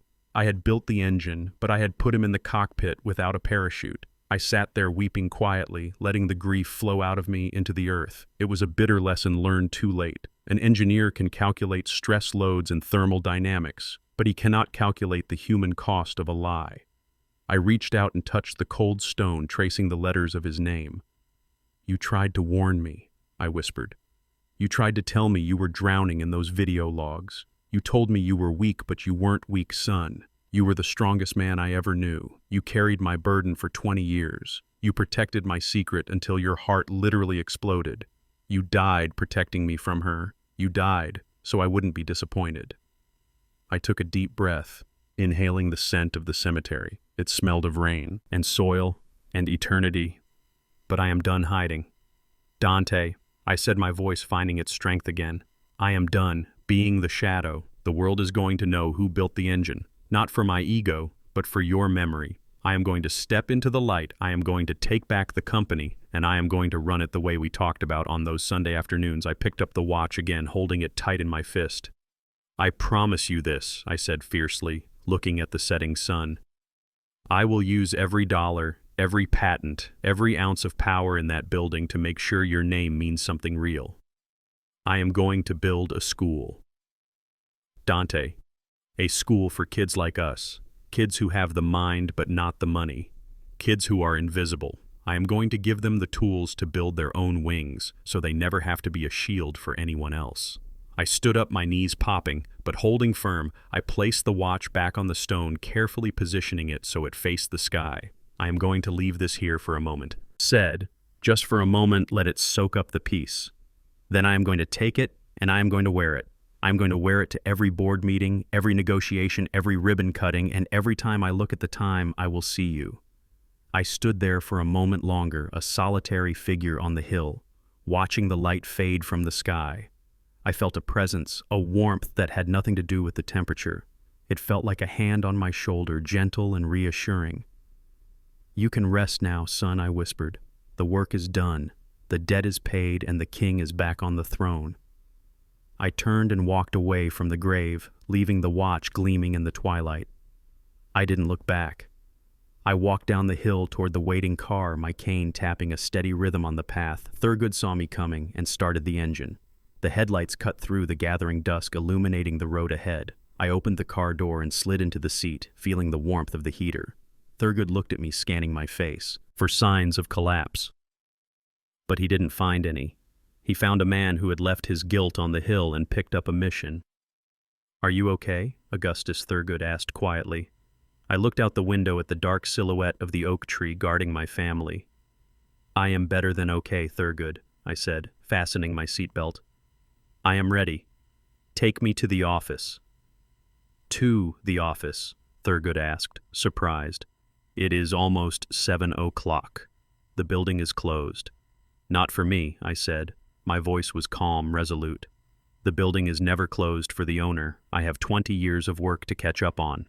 And Thurgood, "Call the janitorial staff." "The janitors?" Thurgood asked, pulling the car onto the main road. "Yes," I said, smiling a small, sad smile. "Tell them to meet me in the lobby. I want to learn their names. I want to know the people who actually clean the floors, because from now on in King Tech, nobody is invisible." As the car sped toward the city, toward the tower of glass and steel that held my legacy, I touched my chest, where my heart beat strong and steady. I wasn't just Augustus King anymore. I was the keeper of the flame, and the fire was just beginning to burn. The elevator doors to the penthouse office of King Tech opened with a soft chime, a sound I hadn't heard in 20 years. It was Monday morning at 8 o'clock sharp. The sun was streaming through the floor-to-ceiling windows, illuminating the dust motes dancing in the air. The office was exactly as Dante had left it, sterile, cold, and filled with modern art that looked like spilled paint. But the atmosphere was different today. The air didn't smell of fear and cologne anymore. It smelled of coffee and consequences. I walked down the hallway, my cane tapping a steady rhythm on the polished concrete floor. Thurgood walked beside me, carrying a briefcase thick with termination notices. The staff was already gathered in the main conference room, the glass fishbowl where Tiffany used to hold her champagne toasts. They were huddled together, the vice presidents, the directors of marketing the brand, Ambassadors, the entourage of sycophants who had helped Tiffany drain the company accounts while my son worked himself to death. They looked up as I approached, and the silence that fell over the room was absolute. I didn't sit at the head of the table. I stood there leaning on my cane, looking at them one by one. I saw Preston, the VP of marketing who had approved the $2 million rebranding campaign while the R&D budget was cut. I saw Sarah, the director of communications who had helped Tiffany spin the lie about Dante's health. I saw the leeches who had attached themselves to the host, and I felt the cold precision of an engineer looking at a rusted part. "Good morning," I said, my voice deep and filling the room. "My name is Augustus King. For 20 years you thought I was a ghost. You thought I was a silent partner or a senile old man. Well, the ghost is real, and he is holding the payroll." Preston cleared his throat, adjusting his expensive tie. "Mr. King," he said, his voice trembling slightly, "we are so glad you are taking a hands-on approach. We have some great ideas for the next quarter." Tiffany had suggested a new line of luxury merchandise to... I held up my hand and he stopped talking instantly. "Tiffany is in a federal holding cell," I said calmly, "and her ideas are currently limited to what she can buy at the commissary. We are not selling luxury merchandise, Preston. We are an engineering firm. We build engines. We build the things that make the world move. We do not build brands. We build legacies." I walked over to the whiteboard where a graph showed the company represents spending over the last year. The line for entertainment and marketing was a steep climb. The line for research and development was a flat line, a dead pulse. "This ends today," I said. I nodded to Thurgood. He opened his briefcase and began handing out envelopes, white, crisp, and final. He moved around the table like the angel of death, handing a letter to Preston, to Sarah, to the entire executive team that Tiffany had handpicked. "What is this?" Preston asked, opening his envelope and staring at the single sheet of paper inside. "It is a severance package," I said, generous enough to keep you from starving, but small enough to remind you that incompetence has a price. "You are fired, Preston. All of you fired," Sarah gasped, standing up. But you can't fire the whole executive team.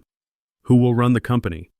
I smiled a slow, genuine smile for the first time in weeks. "The people who actually do the work," I said. "The engineers, the coders, the machinists in the basement, who you haven't spoken to in 5 years, the people whose budgets you stole to pay for your launch parties. They will run the company. I will run the company. Now please clear your desks. You have 1 hour. Security will escort you out." I watched them leave a parade of expensive suits and shocked faces walking out of the glass fishbowl, dragging their egos behind them. They were the rust, and I had just scraped them off the machine. When the room was empty, I turned to Thurgood, calling the real meeting. The intercom buzzed, and moments later the room began to fill up again. But this time it wasn't suits. It was lab coats. It was coveralls. It was men and women with grease under their fingernails and tired eyes. The chief engineer, Maria, a woman I had hired 15 years ago, walked in looking hesitant. "Mr. King," she said, "do you want us to—" "Sit down, Maria," I said, pointing to the chair Preston had just vacated. "Sit down, everyone. This is your table now. I spent the next 3 hours doing what I love. I talked about torque ratios. I talked about thermal efficiency. I listened to the engineers tell me about the projects they had shelved because Tiffany wouldn't fund them. I saw the light come back into their eyes, the spark of innovation that had been smothered by greed. We weren't a fashion brand anymore. We were King Tech, and we were back in business. But rebuilding the company was only the first step. The second step was the promise I had made on the hill at the cemetery. At 2 o'clock, I walked down to the lobby. The press was there, a sea of cameras and microphones. They were hungry for a scandal. They wanted to hear about Tiffany, about the fraud, about the drama. But I wasn't going to give them a tabloid story. I was going to give them a revolution. I stood at the podium, the microphones bristling like a hedge of thorns. I adjusted my glasses and looked into the camera lenses. "Ladies and gentlemen," I began, my voice steady. "You came here today to ask about the past. You want to know about the scandal, the theft, the betrayal. But I am not here to talk about the past. I am here to talk about the future." I signaled to Thurgood, who unveiled a large architectural rendering on the easel beside me. It was a drawing of a campus, modern and bright, with laboratories, classrooms, and workshops. "My son Dante King was a visionary," I said. "But before he was a visionary, he was a black boy in a garage who loved airplanes. He had a father who was an engineer, so he had a head start. But for millions of children in this country, Children who look like me, children who come from neighborhoods that the world has forgotten. There is no garage, there is no head start, there is only a wall. I paused, letting the words sink in. Talent is distributed equally. I continued, but opportunity is not. Today, I am changing the equation. I pulled a check from my pocket. It wasn't a prop. It was a cashier represents check drawn from the recovered assets of the King estate and the liquidated luxury goods Tiffany had hoarded. "This is a check for $500 million, I said, holding it up for the cameras. The flashbulbs erupted a blinding storm of light. "I am not buying a yacht," I said, my voice rising over the noise. "I am not buying a private island. I am establishing the Dante King Engineering Academy. It will be a state-of-the-art facility located right here in the city, in the neighborhood where I grew up." I looked directly into the camera, addressing the parents watching at home, the ones who were working 2 jobs, the ones who were tired. "This academy will be free," I said. "Tuition free. Books free. Tools free.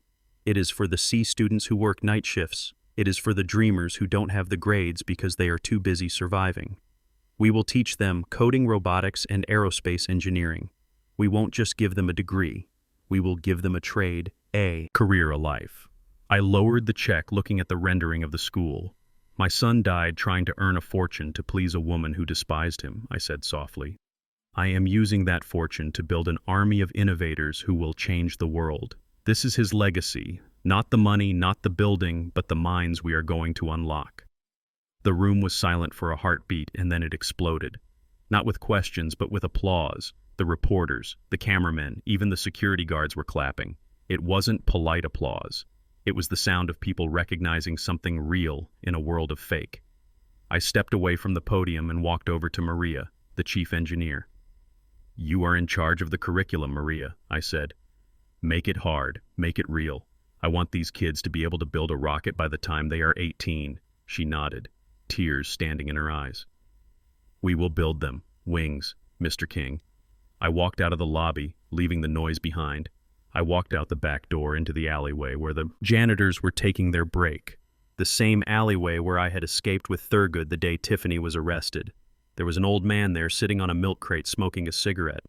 He looked up as I approached, eyeing my suit. "You the boss?" "Now?" he asked, squinting at me. I sat down on the crate next to him, resting my cane against the brick wall. "No," I said, taking a deep breath of the city air. "I am just the engineer. The boss is the work." He nodded, handing me a spare cigarette. I didn't smoke, but I took it, holding it like a baton. "Good to have a working man at the wheel," he said. I sat there for a long time, watching the smoke curl up toward the strip of blue sky between the buildings. I thought about Dante. I thought about the kids who would walk through the doors of his academy next year. I thought about the invisible people, the ones who hold the world up. Tiffany had wanted to be a queen. She had wanted a kingdom of gold, but she didn't understand the first rule of engineering. You don't build a kingdom from the top down, you build it from the bottom up. Foundation first, brick by brick. And as I sat there on the milk crate next to the janitor, listening to the hum of the city, I realized that for the first time in 20 years, the foundation was finally solid. The King estate wasn't a fortress anymore. It was a launch pad, and we were ready for takeoff.